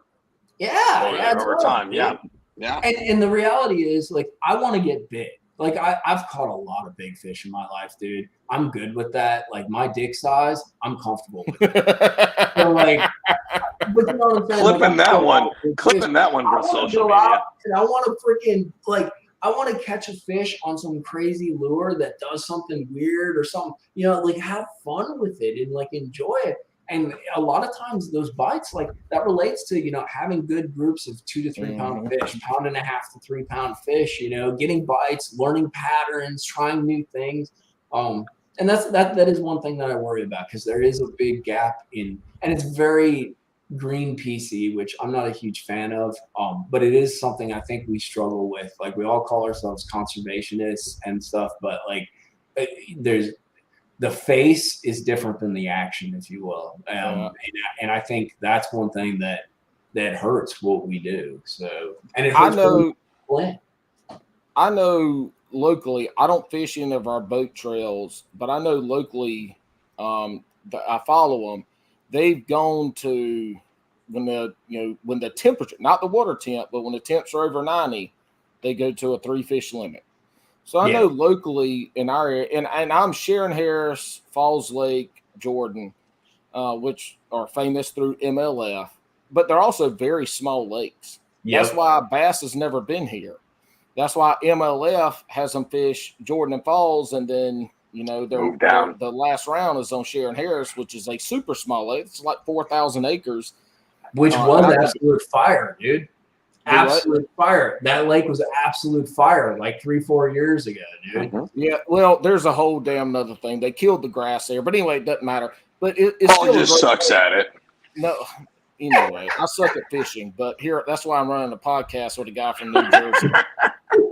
But you know, I've seen them here. They have started these local tournaments. They've started to mine that. They understand that. But then you get somewhere, was it Lake Fort, where they have 200 boat tournaments every day of the week or something? Yep. And that's a small lake. Yep. Yeah, no, I have some lakes down in Florida that I have fished where we caught the 49 pounds in that. And so what disappoints me is, granted, I'm a part of the problem. You know, a lot of tourists and snowbirds come down and fish those lakes. Totally cool, whatever. It changes the way they work. You know, the pressure makes them not as epic as they once were. That's totally fine.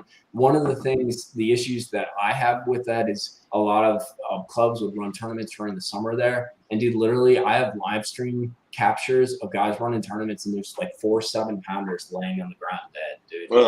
Like, what are you doing? And part of it too is a connection between, and I'm not a big fan of rules. I'm not a big fan of law stuff, but a connection with like your like Florida Wildlife Commission or something like that. You know, your natural resources. Like, some places are trophy lakes. OHIV, for example. So the way I look at fishing, I'm not a big tournament guy. I want to catch them. If I can catch giants, that's awesome.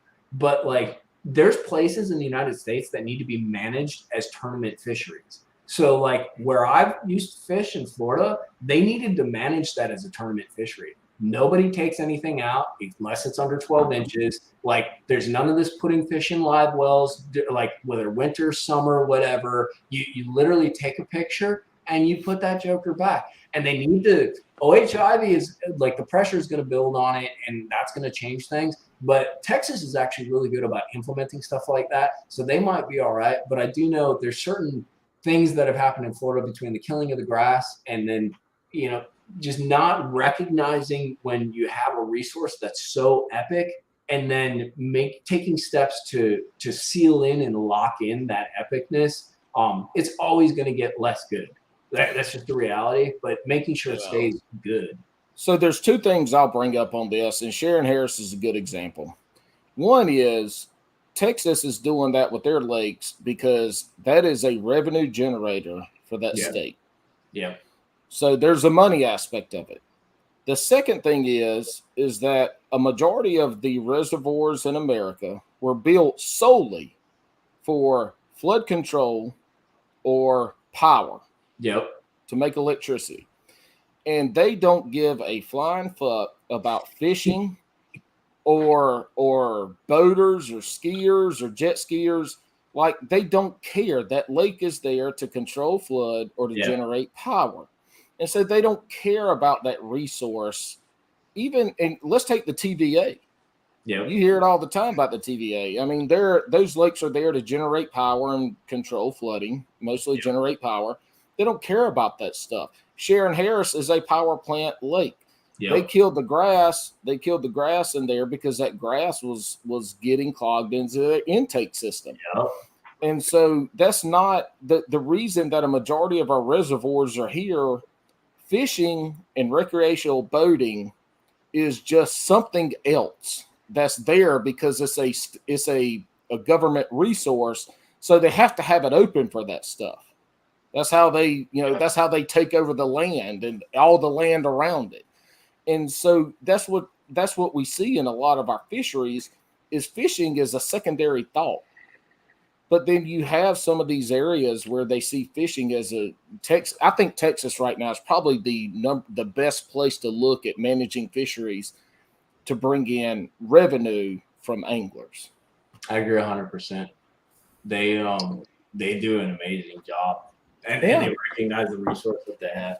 And like you said, it's like it's the management and the goal. And I think that's where, the bureaucracy kicks in. That's a big part of the reason that the Florida grass spraying occurred. There was X amount of dollars allotted to these spray companies. And I don't know if you guys have ever worked for a government, but the moment you say, hey, we don't actually need all this, that budget's gone. So these spray budget's gone. You gotta do it no matter what. Exactly. So they're going to do it. They don't, and it's a bad thing, but like I always try to just judge it more on a rational level versus like a motive level, like they don't care about the fishing. They want to make their dollars. They want to hit their bottom line, dude. So they have no invested interest in not spraying. They want their allotment. So that disconnect's always going to be there. But people are still going to fish if there's grass or not. People are still going to fish. They're going to complain and talk shit about it. But you know what?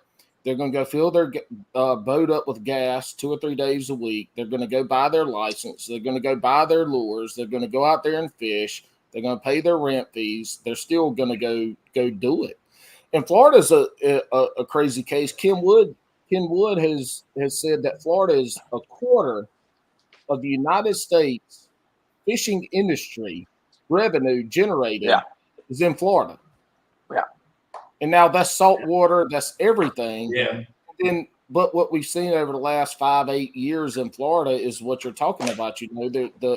That resource has diminished from a lunker side of it because of, I'm somewhat familiar with Florida, but Florida is the second largest producer of cows, of beef, steers in America.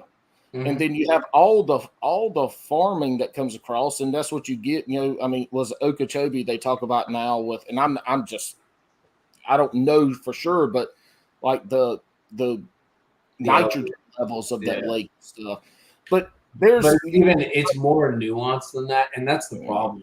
Like none of these are topical issues. There's so much nuance to them that like. I don't know. That's where the difficulty is. And then there's all these, like you were talking about, like TVA, Army Corps of Engineers. Like there's all these different entities, some more powerful, some federal, some local.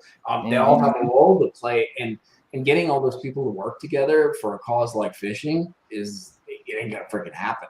Yeah. So Mikey, what's coming up for Mikey Balzz Fishing, for you, for Bog? Like what are we starting to look at here in the future, like the near future and moving forward? I'm just gonna keep making stuff. Like I said originally, dude, like I try to do things organically. So I let the way the world affects me, fishing affects me, and the things that I see sort of influence the content that I make to an extent, which makes it kind of maybe bland to an extent, but it's also a more real experience and like a more realistic progression to it. But one goal that I have is since I do live in Alabama, I have more access to the rest of the United States. And one thing I like doing is seeing new places and literally just being on the water, traveling. Yeah. Come over. Hey, come to Jordan and Sharon Harris. Sharon Harris been a little rough recently. Not no big fish, but we've been out catching 60, 70, 90 fish a day for the last 3 weeks. And then you can go to Jordan. I mean, they were catching 35-pound bags in the spring on Jordan. Jesus, dude. I mean, you can come to Jersey and you can catch a 15-pound bag. So here's the deal, though, dude. I've become so millennial lame that like I don't even care because it's about like the relative sort of it's about the experience. It's about the experience of the community as an angler. Oh God, dude. I hope you fall down when you go and get another White Claw, dude. Yeah, I know. You know what? He's gonna knock his 2 front teeth out when he hits that infested faucet that he hits. Hey, I meant to ask this earlier, I didn't. I wanted to touch on technology. Just a tip. Just a tip, because you create a lot of videos showing the forward facing stuff, the side imaging, the down imaging. You know, you touch on a lot of that stuff from the offshore fishing side. Has that made you a better angler? Has that made you going out to fish and creating content easier or a little easier? Because I don't have it, but I've been on a boat a few times here recently with forward-facing sonar, and it's not to me about seeing the fish and trying to fish. I love to put that thing on a bait ball and watch the damn fish react to that. Bust and shed. Yeah, it's like, dude, it is like, to me, the forward-facing sonar stuff is teaching us so much about fish behavior that we never knew before. Yes. It is. You can be more real-time reactive.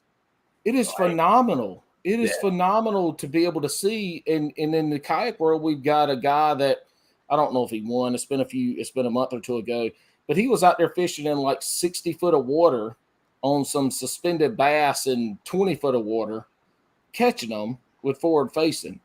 How has that helped you go out and create your content? I don't know if it's helped me. It's a different dimension. Like I always like new things, so it's people don't like it though. I'll be honest. Like yeah. You know what? They don't count because there's envy and there's jealousy. Envious people see you with something and don't want you to have it, so they're gonna try to fuck it all up. And jealousy, jealous people see you with it and don't want you to have it and just talk shit about you. So I don't even want to get the argument out where the fuck technology is taking. That makes me feel a lot better about some of the comments that I've had. That shit is here, dude. Fuck it, it's here. It's awesome, and it's always better to be an early adopter. And I've always, so I was way behind. Randy Blockett can keep losing his tournaments and take his shit off. He can keep doing that shit and not qualify for the elites if that's what he still wants to do. He can keep doing that shit. He's killing it on YouTube, though. I give that man credit. He must have hard. Well, hey, all you gotta do is put Texas rigging a damn worm out twice a day. Yeah. Now different conversation. So I like it on multiple different dimensions. So one, it was an opportunity for new content. And like you said, the first time that I saw a fish literally eat my bait on it, dude, I lost my shit. Dude, I think the video got like 2,000 views. I don't care. It was golden, dude. I'm like, dude, this is the coolest thing ever. Like, I didn't even catch the fish. That bitch got off, but I don't care. Oh, dude, you lose it. Like, because it reminds me a lot of head fishing. Because there's this one-on-one sort of very direct connection. Yes. Because the reality is with fishing, everything that we do is to look in this sort of unseen area. It kind of comes back to what we were talking about earlier.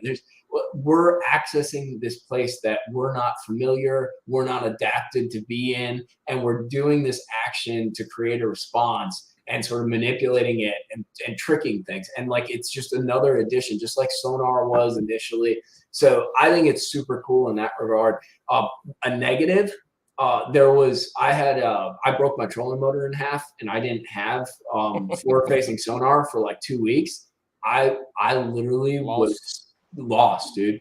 Yeah. Like, what am I supposed to do? Fish a point? I don't know if they're there. Maybe are they on the right of it? Are they on the left? Like, what the hell? I got a fan cast a point. Yeah. What the fuck kind of peasantry shit is this? Well, yeah.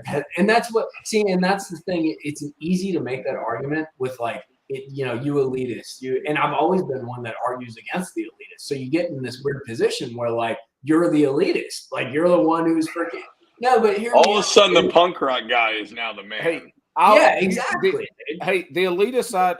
Let me interject for 1 second. The elitist side. There are a majority of anglers out here putting the Bass Pro Shops $3.99 Cinco on a credit card by the hundreds of dollars, but talk about how spending $1,200 on a fucking live scope is too much. Don't talk to me about it costs too much when anyway, you get the point. Well, and I hear you.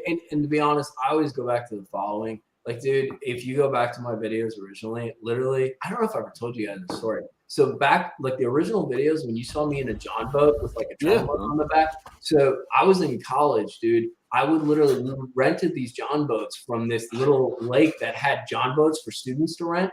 I would drive out on a 49cc scooter with a 12 volt at my feet and then a trolling motor strapped to the back of it and rods sticking out. I used to get pulled over by the state trooper because they thought I was robbing somebody's garage, dude. Yo, that's some Florida shit right there. Oh, it's pretty OG shit, dude. And even like when I got into the offshore shit, like I was using a 5-inch graph. So I look at everything as like progression. And so, I don't like the argument with the elitist thing, but like, I have nothing to be ashamed of. I give no fucks, dude. Like, but the reality, you're one of the dudes that are doing it the right way, though, right? So again, why people like watching you progress through this is you are real about it, right? Like you're progressing. Now, can everybody progress that way? No, but we like how you're doing it. And that's what. And in the end, it's about because it's funny too with the YouTube stuff, and I'm sure you actually run into it with the podcast. Like you'll look at like the comments and stuff because in reality we're social beings, dude. Like for as much as we're like I don't give a shit, it still affects you. And you look at the comments, and one thing I try to do with YouTube stuff, and maybe guys that are watching that do that kind of thing, immediately you grab. Hey, nice dog, dude. Otis, the Chocolate Lab. What's that joker's name? Otis. You see the puppy? There's a puppy in this. Bog. Oh look, there's a dog. Otis, look. Oh, look at that. Bog and Otis together. You see the puppy? Oh,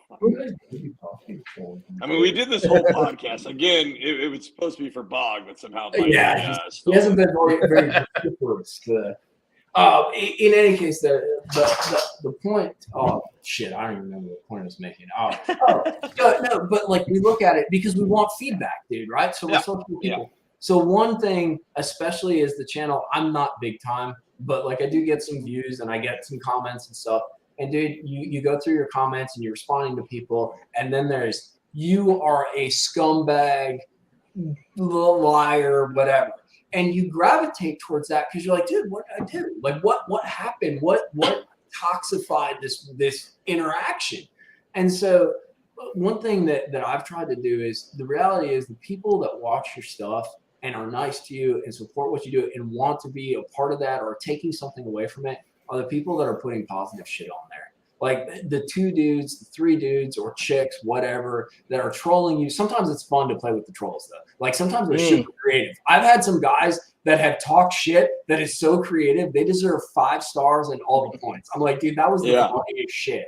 But in the end, we always go with immediacy to the negative, or at least I do. And that's not a good way to play, dude. Like you need to reinforce the positive interactions you're having with whatever you're doing, whether it's fishing on the bank, the dude who's freaking talking to you about what he's using and like how he's doing stuff and you're sharing with it. That's your dude. The guy who's yelling at you because you're getting too close, that guy's an asshole. Like, forget about, you don't need to make him your friend. You don't need, like, the onus is on him once they cross that line to reconstruct the relationship. And so one thing I've tried to do is really focus on reinforcing and interacting with the people that watch the videos who are like cool with me. I'm not going to be friends with everybody. No, nobody, there's a lot of people that don't like me. That's fine. I don't have to not like them, but I also don't have to acknowledge them, interact with them, whatever. And I think, especially for younger guys, I don't know how I could have done this if I was like a teenager shooting videos. Like the Guggen Squad guys, talk all the shit you want. Dude, Flair is a cool ass kid. And he is smart as fuck, dude. And he had to deal with all these freaking keyboard warriors talking shit and shooting. Like, that's bullshit. No kid deserves that. So, we talked about this with Paul, though. We talked about this with Paul, is that those haters are watching every single video you put out. Exactly. They're commenting. They're commenting on those videos over and over. It's not just one comment, because then you get your people that comment to them, and now you've got 300 comments of people going back and forth. I mean, sometimes that helps. Engagement. That engagement. Those people are watching your video to wait for you to fuck up, to wait for you to say the wrong thing, to wait for one little thing to come up. But they're watching your whole video. They're watching every video. It comes down to that engagement side of it. Yeah, they have a role in it. That confrontation. I just worry about like younger guys. Because we are, dude, in the end, like whether you like it or not, like culture is getting more nitty. We're pretty comfortable with ourselves. Like you can say what you want about my mom, my dog, my whatever. Like it is what it is. It might put a frown on my face, but like in the end, you can shut it. But like those younger guys, like you talked about, that are drawing in the new audiences that are doing that, like somebody tags and talks shit to them and is mean to them for stupid reasons. You got grounds, but like all of a sudden they might like stop making a video or something, stop doing that, and that's there's a lot of a word of the wise, dude. Focus on the positive guys you have interactions with. Focus on growing those relationships, and let that engagement come from the trolls. Because the one thing, and Flair actually taught me this, dude. The one thing is when the trolls show up, you're doing it right. That's right. Because they're seeing the video show up in a recommended platform or whatever. But back to the active target. So the one thing that I really like about the active target, I always talk about nuance in the videos. If you really watch the videos, it's a word that I absolutely love, because I think that especially as more people fish, more people are on the lake, it's about fishing smaller and fishing more detailed. And what the active target and forward-facing sonar allows me to do is I'm no pro. Like I love to fish. I'm halfway decent at it, but I'm not amazing or anything. So what I've noticed, though, is I can be more precise, more detail oriented in the way I do things. So we're talking about like when I didn't have an active target forward facing sonar and I'm looking at a point, I'm like, dude, I don't know if they're on the right of it, on the left of it, on the far tip, on the brush pile, on the thing. So it's taken that step out of the process, dude. I can get up on that point. I can either idle it, side scan it, or I can just drop the trolling motor, do a pan around and look at them. The other thing is too, with these offshore fish, we fish for fish that we found, right? Past tense. So I found these fish on a ledge. I idled over them. I know how they're lined up. I fish them for 20 minutes. But we don't find fish as we're fishing in that regard. It happened. That's where they are. We dropped the waypoint on it. And what's cool with that forward-facing sonar is it allows us to adapt to the fish moving. I've seen some crazy shit, fishing brush piles and offshore shit, where these fish, they come to you. And dude, you make 2 more casts and they're not there. 4 minutes later, they've gone back, and you'll catch them again. Or they'll rise off the bottom and spread out, or they'll separate into groups out to the right and left. And I would have no idea, unless I was idling over them continually, as to how this was evolving. As you fish, it's actually like adapting and evolving in real time as you fish. And I think that's super freaking cool, dude. 99% of what we think we know about bass behavior and movement is anecdotal. Is how we called them today and yesterday. It's anecdotal. The forward-facing sonar is giving us an opportunity to actually see how they behave, see how they move. Just as you said, And it's very enlightening to be able to do that.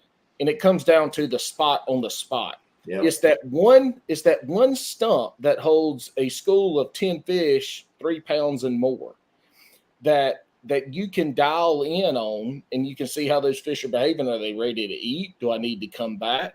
But it's that's the other thing. Spot. Yeah. Even seeing fish like where you're like, I can't catch them.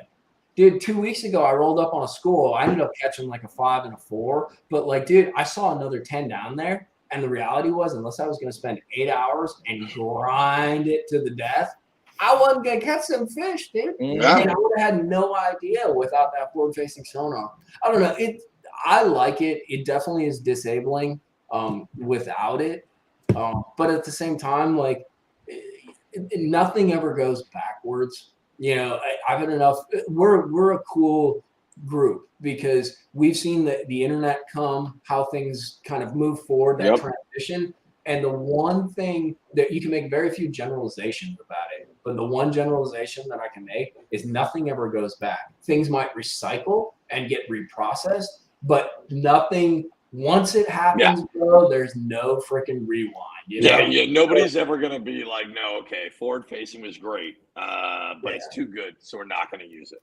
So a lot of people say history repeats itself.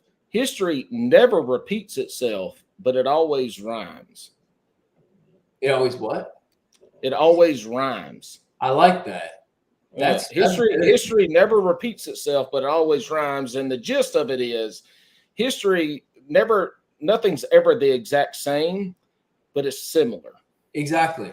There's certain frameworks, and like we were talking about systems, you know, like this traditional marketing system. It gets re-implemented. It's a slightly different format, but you can see features of what it was. So like, I don't know. I really like it because my whole thing that it's always been is learning what they're doing in the great unknown, whether I can catch them or not, like understanding and seeing that. And this forward-facing deal, like as we get more and more into it, the other thing on a completely another dimension, I think it's cool because this whole integration of technology draws more people into the sport. The reality is kids like video games. Hell, I like video games, dude. I'll go play Call of Duty and whack a bunch of Russians and have a good time, you know? Like that Mikey's on there cussing out 12-year-olds because they're whooping his ass. Oh, dude, at 2 o'clock in the morning. I'm old school though. I play the campaign. I need a quick experience, dude. Like, he's too scared to face the community. Yes, I refuse to face the community. Exactly. Jesus, dude. Please hashtag this video with hashtag community, please. Like that'd be dude. But the deal is like I want to bring more people in. You know, I do make money in this industry, and I love it. Like I love fishing. Like it's been an outlet for me. It's gotten me out of a lot of stupid shit. It's given me a direction in many regards. So I want to see it grow because like I don't want it to disappear. And there's either growing or dying, and I don't want to see it die. And so this sort of integration of technology and stuff brings in new users, new people, because they see things that they're interested in or like sort of context, you know, video games, technology, using different, I don't even know what the right word is, but they see facilities that they can relate to or mediums that they can relate to because they're doing things like that and in other things that they enjoy. And they're like, maybe I should try that because that seems kind of like that, but in a different way. And I think this sort of integration of technology and fishing provides that because there is no rewind here. We're not going back. There's going to be more and more technology stacked upon technology integrated into everything we do, not just fishing, but people are going to relate to that more. And hopefully it's going to grow that experience. It's going to change it. There's no doubt. I see those comments all the time. This is bullshit. We used to catch them doing whatever. And it's like, okay, cool. And you can still do that, you know, like have fun with it. But like, it's never going to go backwards, dude. And I don't think it's a bad thing because it brings different people in and it grows the audience, the community for what we love to do. And I'm not in the industry, but I hear a lot of people talk about the industry and about what technology is going to do for new baits and lures coming in.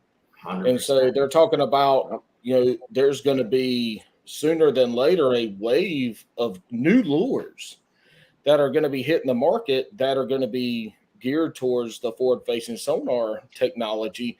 Dude, to me, that's exciting. That maybe we're going to get some new lures that are coming up that we've never seen before. There's this copy, lure building and making is a copycat thing, and that's it. That's what it is. I mean, you can only create something, but we're actually going to get to see some new lures come in and how to fish them and how to target fish, and that's exciting to me as well. Well, it's something that I've talked about on other podcasts, because with every development in technology, you see like it creates a problem, right? And like anglers are all about solving problems. Any industry is about solving problems. Like that's what happens as things grow. Like there's seams that break, little things kind of evolve that need to be addressed. And I personally think, and I've said this on some podcasts, there's going to be a whole range of lures that develop specifically for this forward-facing sonar, because there's a whole range of fish, especially up here, like on deeper lakes, suspended fish that literally have not been targeted. And like in order to catch them, you can throw a swim bait, you can do this, but there are all these little nuanced things that you can do where we don't have the tools yet to do it fully. And that develops just like the whole swim bait industry. There's this whole niche swim bait thing. Like that little cottage industry is going to develop in regards to forward-facing sonar as well, which is cool. And then what's going to happen too, just like an A-rig, just like swim baits, it gets saturated, and then you have your community that really gravitates. Hey, there it is. There it is. You need a bell or something for that. After this episode, we'll call it the Mikey Balzz bell. It'll be every bullshit millennial term. But like things develop, they peak, and then they sort of plateau, and they stay playing a role, but maybe not as integral. This one's gonna last a while because there's a lot of space for development in regards to this. But yeah, and that's the cool part too. Everybody bitches about, you can see them and catch them. Well, they forget about exactly what you're talking about, dude, is all these baits that will develop because of that. All this sort of cool shit that like YouTube's an example of that. Like all the technology with cameras getting cheaper and more consumer oriented pricing. We wouldn't be able to do this if it weren't for that movement, that evolution based upon another technology coming in and disruption. Disruption is a great word, right? Yep. Disruption is a good thing, dude. I don't care what you think of Elon Musk, but like disruption is good for people. Listen, if there's one thing Mikey Balzz is known for, it's disruption. Yes. It hasn't got me anywhere. Hey, Mike, are you involved with any bait making stuff or design or anything like that? Not really. I mean, I'll screw around, dude. I just don't have any time. I'll be honest with you. If I worked like a normal job and didn't try to do the things that I do and work for myself, because I can never work for somebody anymore. Once you've worked for yourself for a couple of years, dude, like I'm not. Hell yeah. Fuck that. But if I had more time and more of a structured schedule, I'd probably play around in my garage, like pouring lead and stuff like that. But I will play. The one thing that I do is every once in a while. He said doo-doo. Yeah, just so the dog doesn't shit on the rug. That'd be terrible. In here, it's all hot and smelly. But every once in a while, I think we all get epiphany kind of oriented experiences where like, dude, a good example is that magnet. I didn't develop it, but like I was early.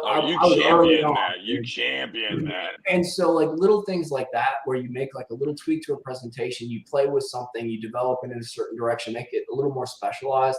I like doing that kind of stuff. So you hadn't had any bait makers or swim bait guys reach out to you and say, hey, would you like to help? I played a role in, I don't know if you guys are familiar with Gambler, but Gambler came out with what's called the Power Ned. So one of the challenges I had, and I'll give credit where credit's due, JT was doing this with little mini neds that didn't work right off the bat. And then he kind of had Nichols develop one, but there was never one. I caught a lot of fish using these little crap jig heads with really stout hooks, really light ones on Okeechobee fishing grass. And I'm like, dude, a Ned would work, but there's literally no way to fish a Ned on braid or even 20-pound fluorocarbon around this grass. And so we kind of worked together. Val, the guy that owns it, super cool dude, in developing that power Ned, because we needed something that would have no slippage, you know, on the stick bait, that had a little stouter hook, and then a bigger brush guard. So I helped to kind of design that and develop that and stuff like that. I do. What was that, the Ned rig? And I know you make a lot of videos, but this was, you were fishing on like a rock ledge or something with boats stacked up with you. This is a video last year I think you made, and you were catching smallmouth on a Ned rig. No, there's two Neds that I use. It's a Nichols Ned, and they actually use a little heavier hook for the most part on some of their stuff. And then that's the one I'll use for more open kind of cover. Like there can be a little bit of wood down there and stuff, but it will hang.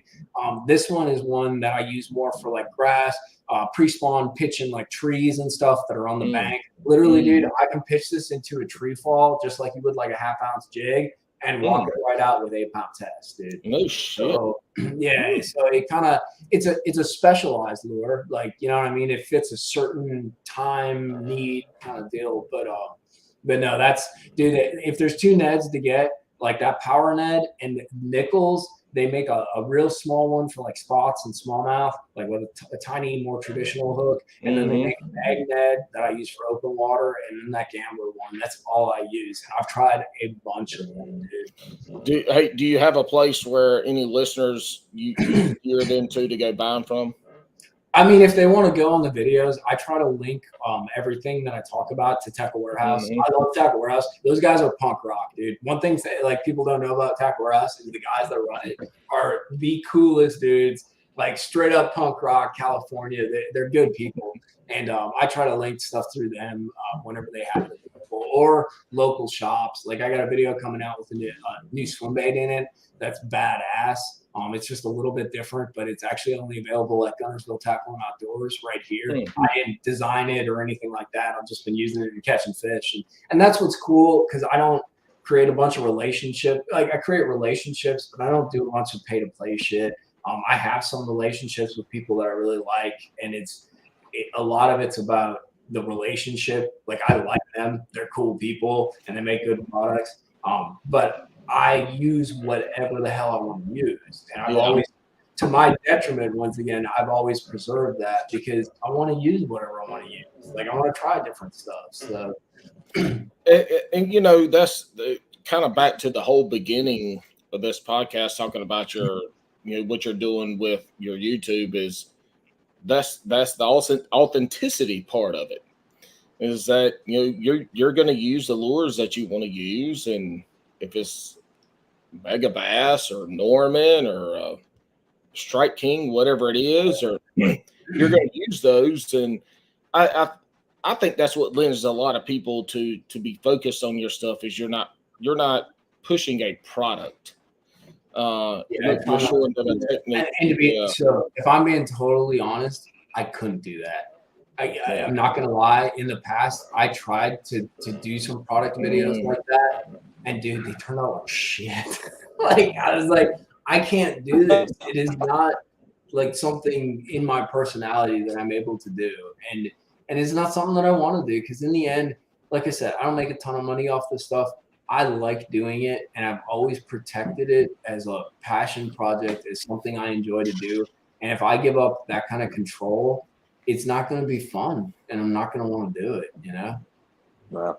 That's awesome. All right. Well, you got anything else? You got anything else, Alex? Or are we ready? I'm losing my voice, so we better wrap this thing up, dude. There we go. There we go. Oh Lord. The one time his girl is coming in, dude. Yeah, the one time Alex's time to shine, and he's fucking frozen. Hey, turn your camera off for this, Alex. There you go. All right, Mikey, can you hear me? Yes. All right. So we have this show has no segments except for did I fuck up again? No, you're good. All right. So here's our only segment, shotgun rise. Risen Birds Oh my God. So Alex, is he asking me to take my pants off? Because I'm not down, dude. I'm not there. We had a great time, but I'm not there. Dude. Alex, this isn't Drunkwood Inky. He's not getting undressed. Sign off and sign back in. I'll start this. You sign off, sign back in. Let me get to my notes of. So when he was gone, Mikey, he sent me a list on our phones, and it was the while Alex is gone, Paul don't fuck up list. And there he is. All right. There I am. All right. So shotgun round. You ready, buddy? Oh God, yeah. Fire away. All right. So here are the rules. When we ask the question, you answer. There's no thinking. There's no umming. You say your answer, and then we're gonna chastise the shit out of you afterwards. That's good because I'll fire back, boys. I got a whole arsenal in my back closet, dude. Love it. Wonderful. All right. Wacky or Texas? Both. That's stupid. That's a stupid question. I'm gonna fire at you first, dude. Our first question is a stupid ass question. I love it. Fuck yeah. All right. We already got a politician. He's taking both. Gotcha. Crocs or flops? Oh, flops. Ugh. You can tell his ass ain't never been in no kayak. Well, he's in Florida, and you know what? obviously. Full disclosure, I've never actually tried Crocs. So listen. Am I missing? We're gonna send you. I've got some Bass and Brews patent pending Crocs. I really fucking don't. I'm just lying. But Crocs are better. Okay. I mean, I'm open. Now, let me ask you this question because I am cheap. Do you got to buy Crocs or can you get like generic junk ones? No, you can get the knockoffs, bro. Yeah, all right. The cheapest shit you can put on your feet. But this is also coming from two kayak guys, and I'll tell you, when I go fishing on my buddies' boats, I wear my flops. Yeah. I normally on boats I wear flops, but if I'm in the kayak, it's Crocs because we gotta. You want to know how ghetto I actually am? Let me hold on for a second. Let's see. We got a Cody Van Zant. He's gonna come back with nothing. No socks, no Crocs, no shoes. So check this out. Got a bag. I'm like super lame. So I hate buying shoes. I like hate it, dude. And I'll find a pair of shoes that are like comfortable. I'll wear and I won't spend more than $25 for a pair of shoes.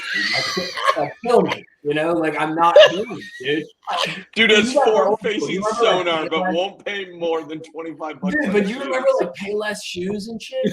Like I was brought up on that, dude. Like that's so. Check this out. So I gotta put this hat on for this shit. Yeah, no, this fits. This is perfect. I actually got a pair of shoes that'll probably match that. So when I was a kid, my mom was always cheap about that. I moved to Florida. Like my first trips, I wear flip flops, dude. I got so sunburned under my toenails fell off. It was the worst experience ever. And I had fingernails fall off. Dude, Florida sun is no joke. Like all these guys make fun of me for wearing sunblock. They can whatever. So then hell no. Look, time out. Okay. Your sunscreen shit is the best thing on the fucking internet for fishing because the skin cancer, it is Bo. Mm-hmm. I love it. Your PSAs for sunscreen is the best shit on the internet. I don't give a fuck how much people pick on you. Your ass ain't getting no melanoma cut off your nose. Who knows? Even if it looks like you're in a bunch of those, never mind. Those are different. Dude, they're calling me Tony Montana and shit. They're like, hey, where's Ben? You know, like it's like, no, dude, it's zinc oxide. They're like, sure it is, bro. Is that what they're calling it these days? Like, whatever. All right, so, your $25 shoes. In any case, so like 2 years ago, prior to COVID, dude, I'm an Amazon troll. Like I buy camera off of there, cheap Chinese shit, because I am cheap, dude. Amanda would hate you. You need to be on wish.com. It's closed now. Wish is closed. Anyway. So in any case, I'm trolling Amazon. I buy a pair of shoes for $22. I'm like, these are kind of cool, whatever. So, dude, I keep trolling them and keep these other shoes in my cart. I'm like, dude, they're like 15. I bought like 7, 8 pairs of shoes, the same, all different, but the same. They're straight out of China. I have like 4 more pairs in my closet because I hate buying shoes. But dude, they're so out of China. I don't know if you guys can read this, but it says will hold 5,400 pounds. Dude, they're dumb. But dude, They look halfway cool and they're comfy. And literally, dude, I burned through a pair and I'm like, you're done. And I go grab another one out of the closet. Dude, and in the end, so they went to closeout before COVID. I bought 3 pairs. I shit you not for $12.99, dude. Eat a dick, boys. Eat a dick. I want to know what these shoes are. 5,400 pounds. Look, I want to know what these shoes are because my wife will see a charge at Sheets for $675 and be like, "I saw your ass went to Sheets today. What the hell you buying?" I want to have a $12.99 charge to Amazon, and she get mad. I'm like, I bought 18 pairs of shoes for $12.99. I'm telling you, dude. I'm super easygoing for the most part. Everybody's got their things that piss them off. It takes a lot to piss me off, but like one thing, there's certain things I just don't like dealing with. I got so much shit going on, and one of them is shoes. Because, dude, I literally I'm a Walmart kid too. I used to buy shoes from Walmart, dude. They were fine, like they were, dude. All those they're all fancy and expensive. Dude, they last like freaking 6 months, just like my Walmart shoes. But I was a Roses kid. I was a Roses kid. What's Roses? I mean, it is the redneck version of Walmart, if you can believe it. Dude, I'm all so the shoes thing. I hate buying shoes and finding them and finding ones that feel okay. So I'm like, dude, I saw those and I'm like, bam, bam, bam, prime me a river, dude. And we're gonna get a link, Alex. We're gonna get a link for these shoes. They're gone. I bought them all, dude. Oh my god, that's the best part. I'm so Wisconsin, dude, because we're all like frugal and all that. Do you know how much the exact pairs of shoes I have in my closet are now on Amazon? $49.99. Hey, what size do you wear? Like 9.5 or 10. I'll send you $25 for a pair to try. No, dude, a limited resource, dude. Actually, as long as we're gonna go into this, you want to know how ghetto I actually am? So I jog a lot. Like I have a workout schedule. I like to jog, and we used to live down in the city, in South Florida. And what I like to do, so I work behind a computer for the majority part of the day if I'm not fishing. So one of my outlets was, I like to eat okay food. So like I'd go to the store and get like some groceries, but I'd bike there. So I'd just go with a backpack, go buy stuff to make a salad, stuff to make chicken, whatever, dude. So like we're in the city, I'm freaking biking down the road and there's shit everywhere. It's the city, there's trash. So there's a freaking shoe, a Nike shoe on the side of the road. Yeah, dude, I should never tell you this, but I'm going to. Nike shoe. I like look at it, stop, it's like in decent condition. I like look at the size. I'm like, fuck, dude, it's a 9.5. That's bad. I'm like, but it's only one shoe, right? I throw it back to the side. I bike home. Dude, a day later, me and the girl go on a pleasure bike ride, right? We're on the other side of the road. Motherfucker, I shit you not. The other pair, that shoe, I'm like, holy shit, gold mine. Dude, I go, grab the shoe we found. I put it on my foot. That joker fits, boy. So we make a roundabout, go to where I saw the other part of the pair.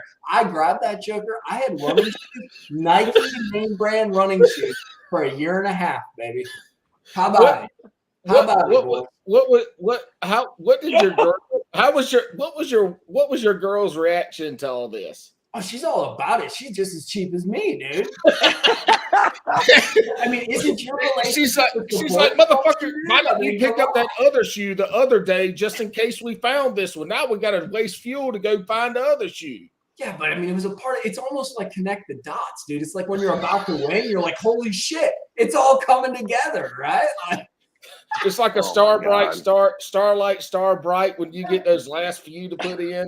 Dude, it was a big deal for me. Dude, because at that time, like, I don't want to harp on it too much. I'm in a very good place financially now. I don't make a ton of money, but like, I don't. But that's why I gotta fix my truck. I don't have to worry about it, Yeah. And dude, back then, like $300, I need to get new tire. Like, dude, I was bad, and I'm trying to shoot the videos. I'm trying to build a small business and like do this work. Like it was tight then, dude. And part of the deal is my upbringing was very frugal, and you cut corners where you can cut corners. And I had jogging shoes for a year and a half. Listen, hey, but my first year I'm as all a about being firefighter in South Carolina, my bunk baits, I was poor as fuck.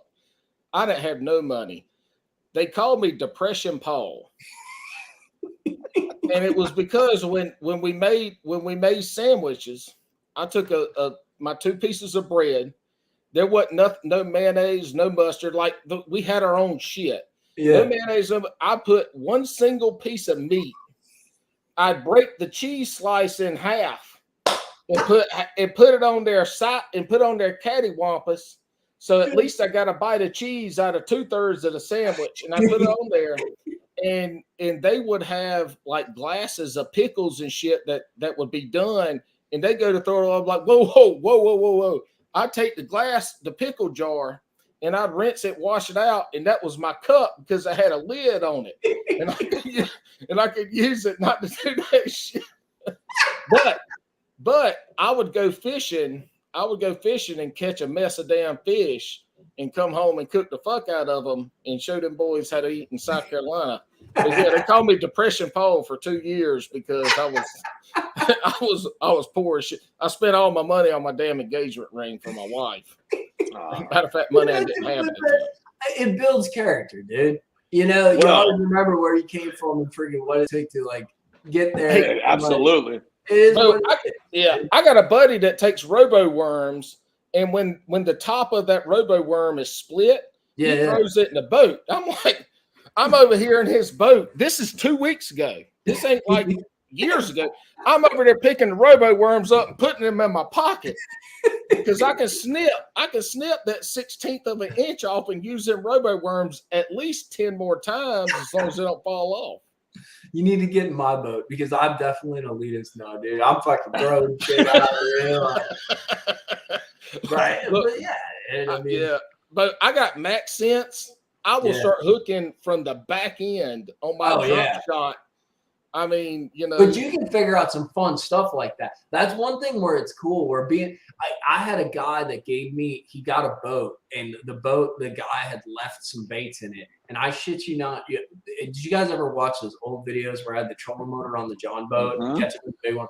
So if it weren't for him, you'd have never seen those videos because I was in college. I had no money. I didn't know how to manage the little money that I had. And he freaking gave me, he's like, dude, will you use these? I'm like, fuck yeah, dude, I got nothing.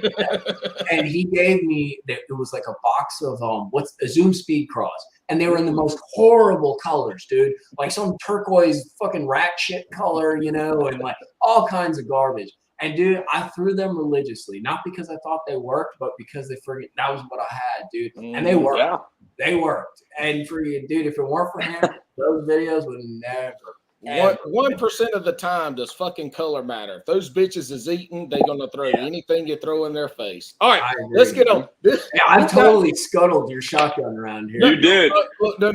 This is what happens. In the most wonderful. This is why I told you have to give us a warning when it's time for you to fucking leave. Bitch, I gotta go. All right. Well, speaking of food, pineapple on pizza, yes or no? I'm open to it. Yeah, my man. I love it. This is the most political answers we have ever gotten.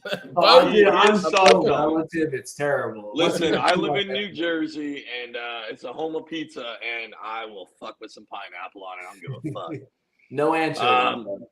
No, fuck that. Again, more on food. Do you eat largemouth bass? No. Okay. Paul's really upset. Paul thought he had a connection, and now it's broken. So I'll throw a little backstory. We're not related. We were related when you were from Cedar Lake, but not anymore. You're out the family. Dude, they eat everything, and it's bad, and I don't like it. The other thing I'll throw in there too, I would maybe keep some. We call them speck. What do you guys call them? A crappie. I would maybe keep some crappie or something from time to time. But we were talking about how the videos are like creating an issue. So my schedule is if I go out fishing, crack house of dawn, whatever, get out there, do your thing. I'll fish till dark or whatever it is. I get home and I pull what you're actually failing at, Bud, is pulling the videos off the camera, you know. So I'll do that part. And by the time I get done with that it used to take longer because I was doing a different format, but I have 3 or 4 cameras that I'm running. It takes 45 minutes, dude. And like I try to be polite with the girl to an extent, you know, like and like she wants to eat dinner and stuff and take a shower and like literally, dude, it'll be 9 o'clock before I'm even like beginning looking at emails from work or stuff. So I don't even have time. Like cleaning fish is like, dude, no. I got 1 camera, and in 2.5 days, I have yet to pull any footage. So you can relate, dude. That's operator error on Paul's fault. You know what? Fuck you, Alex. Fuck you. All right. When you only catch one fish to make a video, it's pretty fucking easy. Listen. Wow. Real quick before we go on, again, if you guys want your YouTube videos reviewed by Paul, fucking send an email. He'll roast you apart. He did it to me, and it was wonderful. That's actually a good concept, dude. Well, it's the review. It's the review. It's the shit. What's it called now? I can't. Oh, the reaction video. So we're just roasting somebody, dude. Well, so I've done some reaction videos to some people, and I need to do more. I hadn't had time recently because I also own my own business, but I hadn't had time. But it's reaction videos, and it's just it's watching you catch fish and saying funny shit. He's really nice to most people. He fucking roasted me. He roasted me. I will give you like some videos to do that. You can even put them up on your channel. I think that'd be funny as shit, dude. You don't have to give it to me. I can record it, watching it live from your YouTube to put it on mine. You don't have to give me anything. Dude. And no holds barred. I will highlight that shit. I would be all right. Well, so my next reaction video is going to be a Mikey Balzz, and you just posted one right before we came on. I saw my little notification from YouTube come up, so I'll do. You're gonna roast me hard too because it's not getting any views or anything. So you can hit me on the video.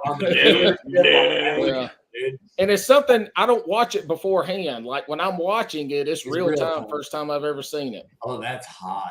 Please do. Yeah. Please do. All right. One more eating one. Have you ever eaten beaver? No. All right. Oh. You mean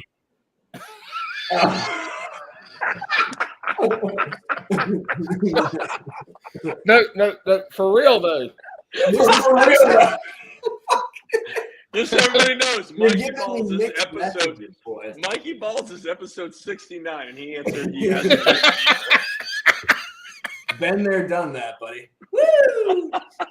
The question is for real because I'm from the South, and I've eaten a lot of damn animals. And I have eaten the beaver that swims in the water and is fucking delicious. But we asked this question because some people have eaten the real beaver, but most people are like, did they just really ask me that? Did I answer this or not? Your reaction was the best. No, and then you went, wait, what show am I on? Fuck. Don't worry, only -7 people are going to watch this shit or listen to it, so you're good. Oh, I don't give a fuck, dude. I embrace it. All right, so if you're out fishing, you're fishing for 3 hours.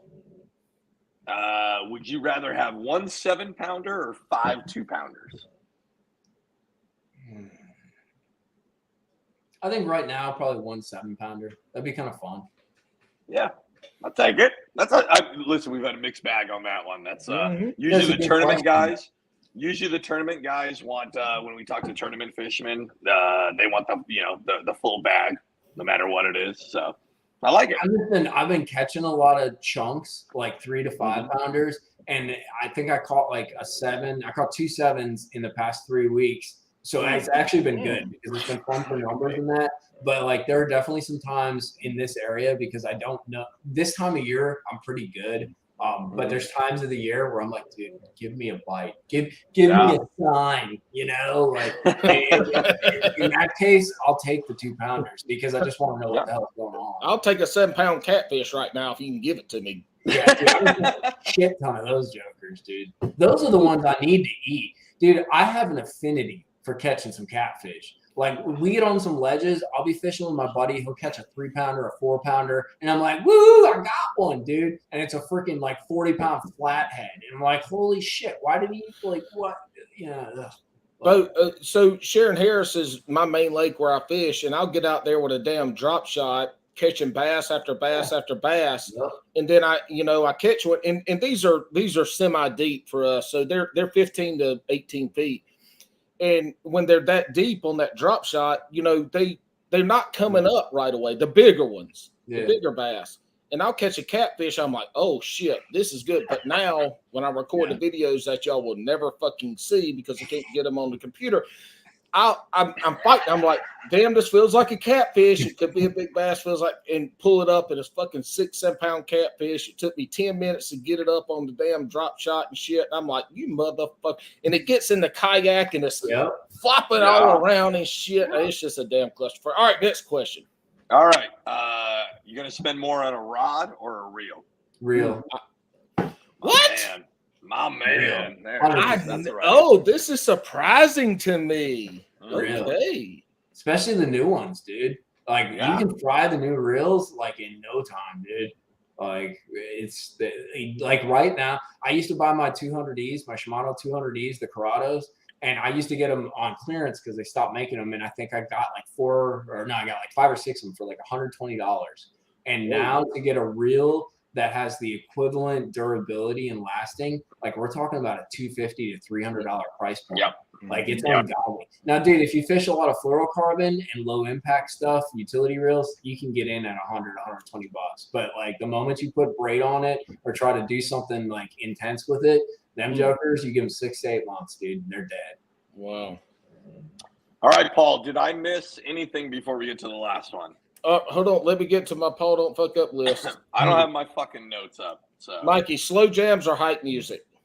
Both. Sorry, you're not gonna like it, I make content, dude. Some moments are chill, some moments are. I got you. All right. It doesn't matter about your content. It matters about your life.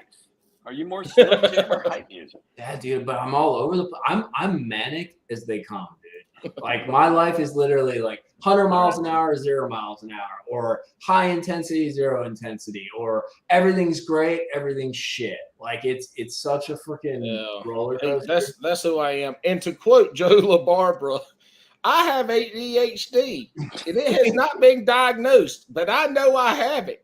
And if it ain't boobies, it better be bass. That was his quote when he said that shit. The greatest quote on Bass and Brews. He did. All right, Alex, get into Mikey. I'm going to preface this in case Alex's internet fucks up again. This is the most important question of this whole. We've been on for 2 hours and 30 minutes. This is the most important. This shit can make or break your career right here and now. We have had people on this podcast who have never podcasted again after this podcast.